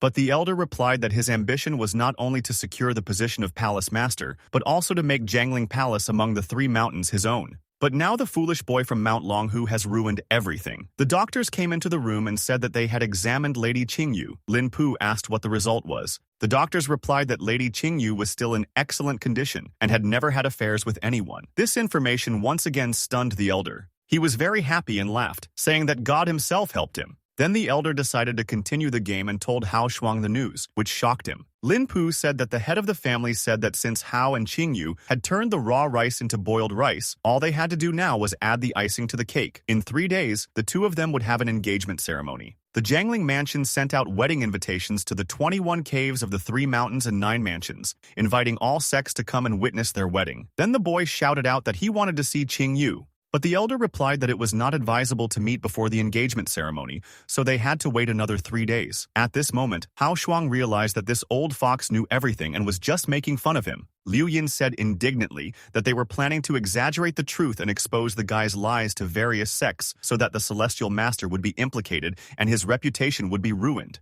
Zhang Baibai and Zhang Ruoruan, without looking up from their work, said that if the elder dared to do this, then he was sure that there was no personal relationship between him and Qingyu. If Hao Shuang wants to return, there is only one way, either save Qingyu or destroy her. Such radical decisions clearly surprised the guy and did not like him. Soon night fell, enveloping the Jangling estate. Looking out the door, Hao Shuang said that there was no one in the courtyard and they must be hiding in the dark, watching their every move. Zhang Baibai said that it was very difficult to hide in the Jangling Mansion, but they had already checked several rooms and there were no problems there, since no one was watching or observing. Liu Yin suddenly said decisively that they had to find Lin Qingyu tonight and make sure she was safe. They had to discuss how the girls could give Qingyu an engagement gift. Zhang Baibai said that no matter how convincing the words were, all the secrets were revealed after Qingyu's body was examined. Therefore, there would be no point in trying to persuade her to see him now. At this point, Zhang Ruoruan entered the conversation, saying that Hao Shuang was the only man here, and he was the one who caused the problem, so you can only solve it yourself. But let him not worry about the protective golden light, because she knows what to do if something happens. After these words, the girl took out a huge cucumber, lifting it up. Hao Shuang immediately sank, realizing that the girl was probably joking, but she asked what was the matter after all. It was very useful. Hao Shuang was already cursing the master who sent these two living treasures to him. Then, exhaling, he told the girls not to interfere, as he would sort it out himself. After that, he decided to call Xiaoya for help. A small pagoda appeared in front of him, from which a girl was supposed to emerge. Xiaoya jumped out of her house and landed on the floor in a funny teddy bear costume. She sat up and asked cheerfully, "What was the matter?" Hao Shuang immediately asked if he could get help by releasing Quimelan, the Earth Dog star, who was locked up in Linglong Tower. Xiaoya answered positively and added that this guy was the first demon that Hao Shuang had caught. If he wanted the demon to help, he would have to persuade him, which would not be easy. It was as if someone's spirit flew out of the pagoda and landed on the ground. He transformed into a guy with fangs and fur on his head and immediately jumped on Hao Shuang. Liu Yin shouted that it was dangerous, looking at the guy with fear, but he only moved his foot and pulled a wooden chair towards himself. The demon tripped over a chair and lost his balance. Hao Shuang replied that although he had not seen Quimelan for a long time, he was still stupid and reckless. This shocked the demon and he decided to stop to figure out what was going on, and then he felt a sharp pain below. All this time, the house was watched by the elders' people, according to his own order, which sounded like carefully watching the house so that not even a fly would fly out. But then a loud and terrible roar came from the silence, greatly frightening the guards. Hao Shuang dealt Quimelan a strong blow, causing him to bend over, and the guy himself said that after that we could talk. The demon replied that he was not a dog, so he should not help the guy find someone. But Hao Shuang handed the demon the headphones he borrowed from Qingyu on the bullet train, and then asked if he could smell them. The enraged Quimelan threateningly told the boy to repeat his words. He comes from a pack of noble wolves who do not do such things, but the boy replied that a dog and a wolf are almost the same thing. For this, Quimvnul seemed offended and said that even if the guy used force, he still wouldn't help him, so either let him forbid the wolf back or destroy it. But suddenly, Hao Shuang whispered that he would then lock the wolf in a room without food. After 3 months of starvation, he would give him a piece of garbage, then start a live broadcast and let the entire network witness what hungry dogs do. Reputation and pride were important to Quimelan, and he agreed to be a dog for the guy who asked Xiaoya to give the wolf a one-day soul-removing pill so that he couldn't escape. Suddenly, Liu Yin asked excitedly, "How can they get out? There must be many eyes watching them outside." But Hao Shuang replied that since they wanted him to come out so much, then let them see it. Hao Shuang quietly looked out the window and decided to examine the area around him. Then he very quickly slipped out of the window and ran along the huge wall surrounding the house. 3 men immediately rushed after him. But Hao Shuang was agile and quickly jumped off the wall and headed into the thicket of the forest. The men tried to keep up to see where the guy was heading, but they couldn't. The guards ran on, while in the bushes, Quimelan told Hao Shuang that he was very brave for doing secret tricks under the guards' noses, and asked how he knew how to use the method of transforming into objects of the Jangling Mansion. The boy replied that he had seen a local using it once during the day and accidentally remembered it. This surprised the wolf, but Hao Shuang said that time was running out, so Quimelan had to find Qingyu as soon as possible. So they went to the house where Qingyu was. At that moment, an old woman was just coming out of her chambers. As soon as she had moved to a safe distance, the boys landed next to the entrance. Quimelan said that the person Hao Shuang was looking for was inside. The only smell in the room was her own. The guy said that he would go in himself and Quimelan could rest outside. Entering the room, Hao Shuang saw a girl in a kimono with a large hood on her head. Then the guy called out to Lin Qingyu.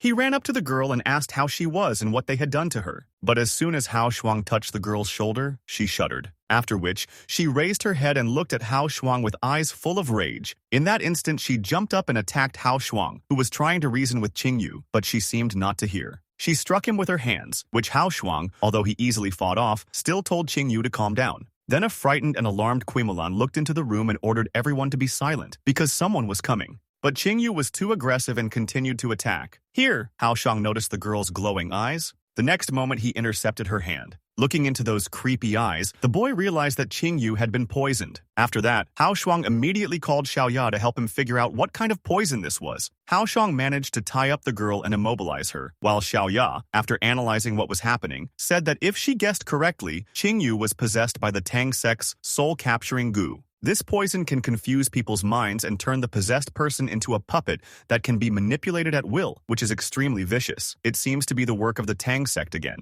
The antidote can only be found in the person who inflicted the poison, so this method definitely won't work. But there is another way. This goo is extremely yin and extremely evil. If it can be driven away by pure and yang power, it may be effective. The guy was surprised that it turned out that he himself was a body of pure yang, but he had to understand what to do. Xiaoya replied that the power of pure yang enters the body from the lower openings and violently pressurizes it. If all goes well, the soul-possessed goo can be expelled from the upper body within 10 minutes. Turning to the guy, Xiaoya asked if he understood what he needed to do. Hao Shuang asked in surprise. Was Xiaoya asking him to use his third leg to expel her? It probably wouldn't work that way. Xiaoya asked why. Is it really that hard for the guy to endure for 10 minutes? He angrily replied that of course not. He said that this method is too indecent, and he definitely can't use the others, and his golden light body protection can't break the lust warning. At this point, the boy raised his head because he heard Qingyu's voice. One of her eyes was still glowing, but the other was healthy, and the girl herself asked to help her and save her, otherwise the Jangling Mansion would ruin everything. Hao Shuang thought it was a good sign that the girl could still communicate normally, so he offered to take her to the hospital. Xiaoya was surprised that Qingyu could still retain a trace of sanity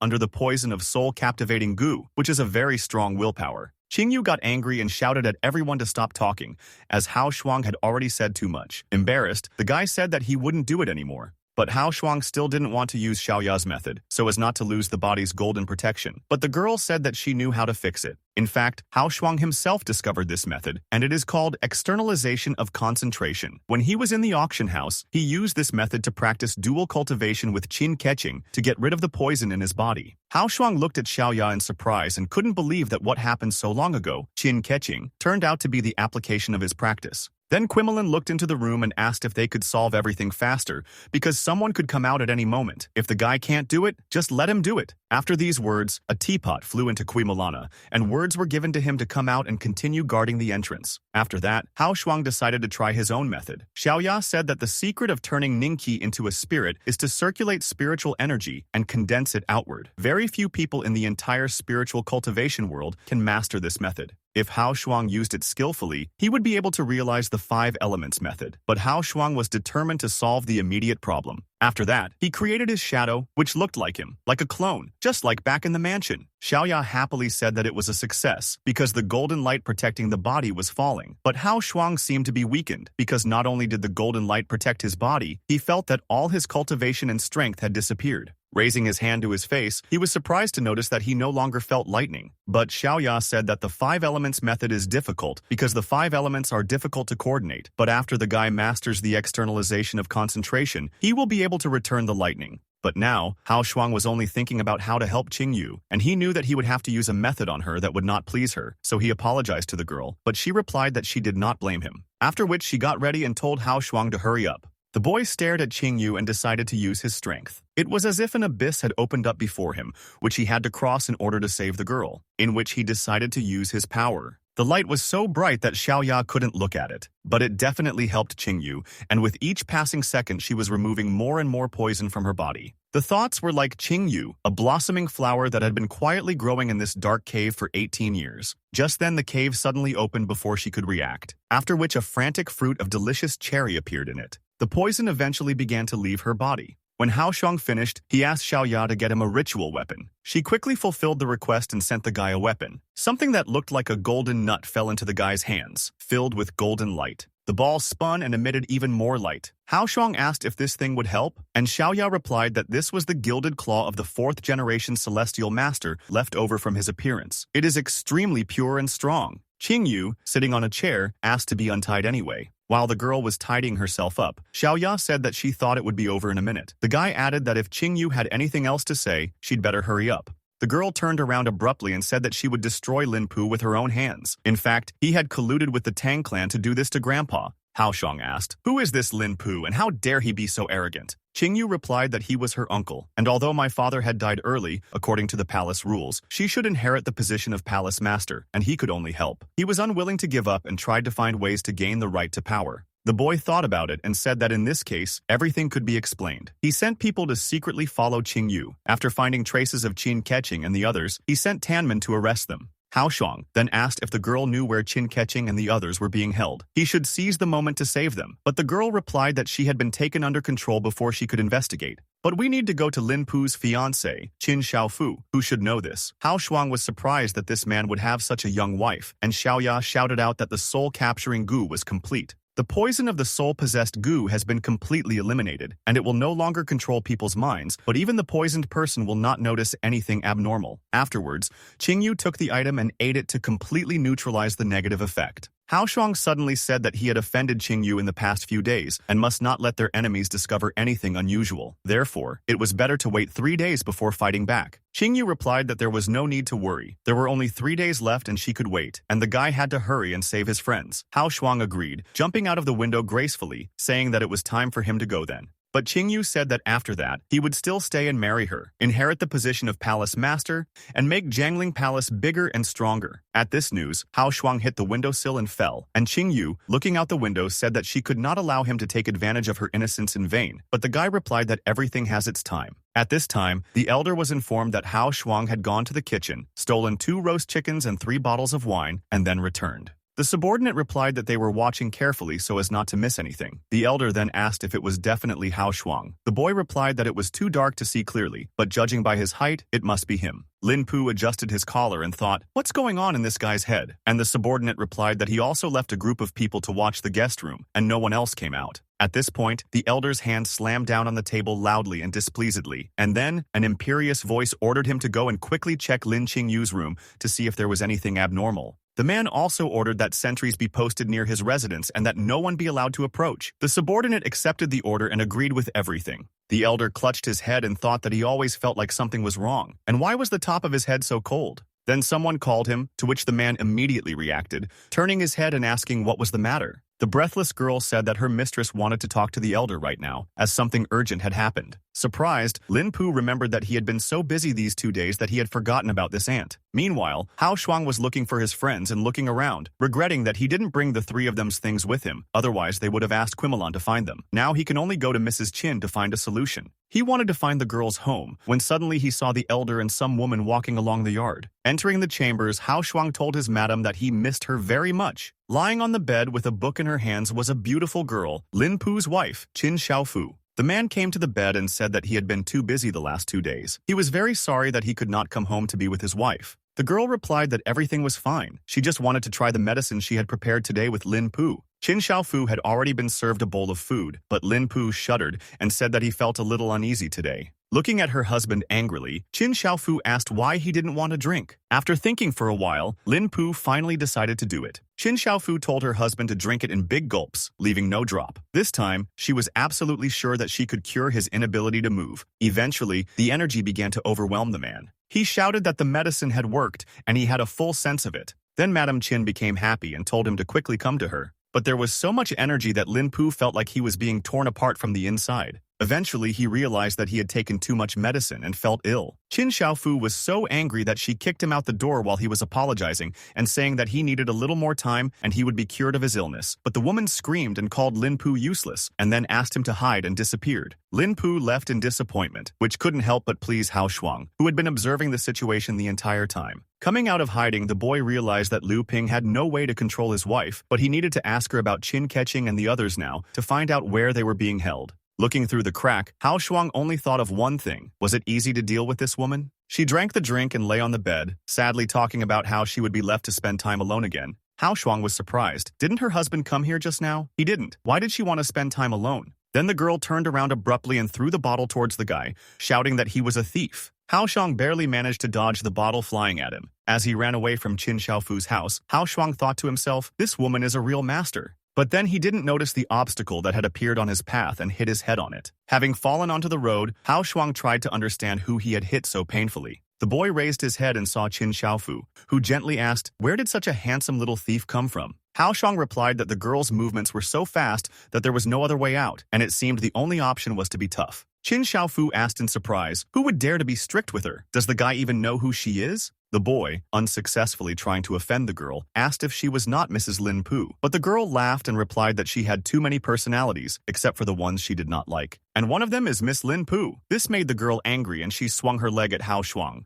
But the guy managed to use golden light as protection. The guy's strength, as well as his strong pectoral muscles, amazed Qin Xiaofu. In her thoughts, she didn't have time to react when the guy grabbed her leg. Qin Xiaofu noticed that this boy actually touched the ankle that she was most concerned about. But suddenly the guy raised his hand up, throwing the frightened girl into the air. He then threw her aside, but she stood up and landed on her feet. Qin Xiaofu immediately pounced on the boy again with great speed, saying that this little one doesn't know the cruelty of this world yet. She hit the guy in his most vulnerable spot, after which she was surprised to feel something interesting for herself. But Hao Shuang did not hesitate, and using the power of golden light, threw Qin Xiaofu aside, saying that he did not need to show his fists to defeat her. Pressing the girl to the floor, Hao Shuang added that his patience was limited, so please let her tell him where the three demons were being held. Otherwise, she would be in big trouble. Then, Qin Xiaofu said that of course she could tell him. But first, could Hao Shuang open his mouth? This request really surprised the guy. But before he could come to his senses, Qin Xiaofu kissed him and said that getting information from her depended on the guy's abilities, which shocked him even more. A little later, sitting in the girl's chambers, Hao Shuang thought that, although this was not very moral, the situation forced him to do this as a last resort. The boy was able to draw out the golden light from within himself again, protecting him so as not to lose it after what was about to happen. Then a foot touched the guy's back, and a female voice asked what he was muttering. It was Qin Xiaofu who asked if Hao Shuang was afraid that Lin Pu would cause him trouble. The guy didn't have to worry about that, because as long as she liked him, no one in the world would dare to touch him. At this point, Hao Shuang turned around abruptly,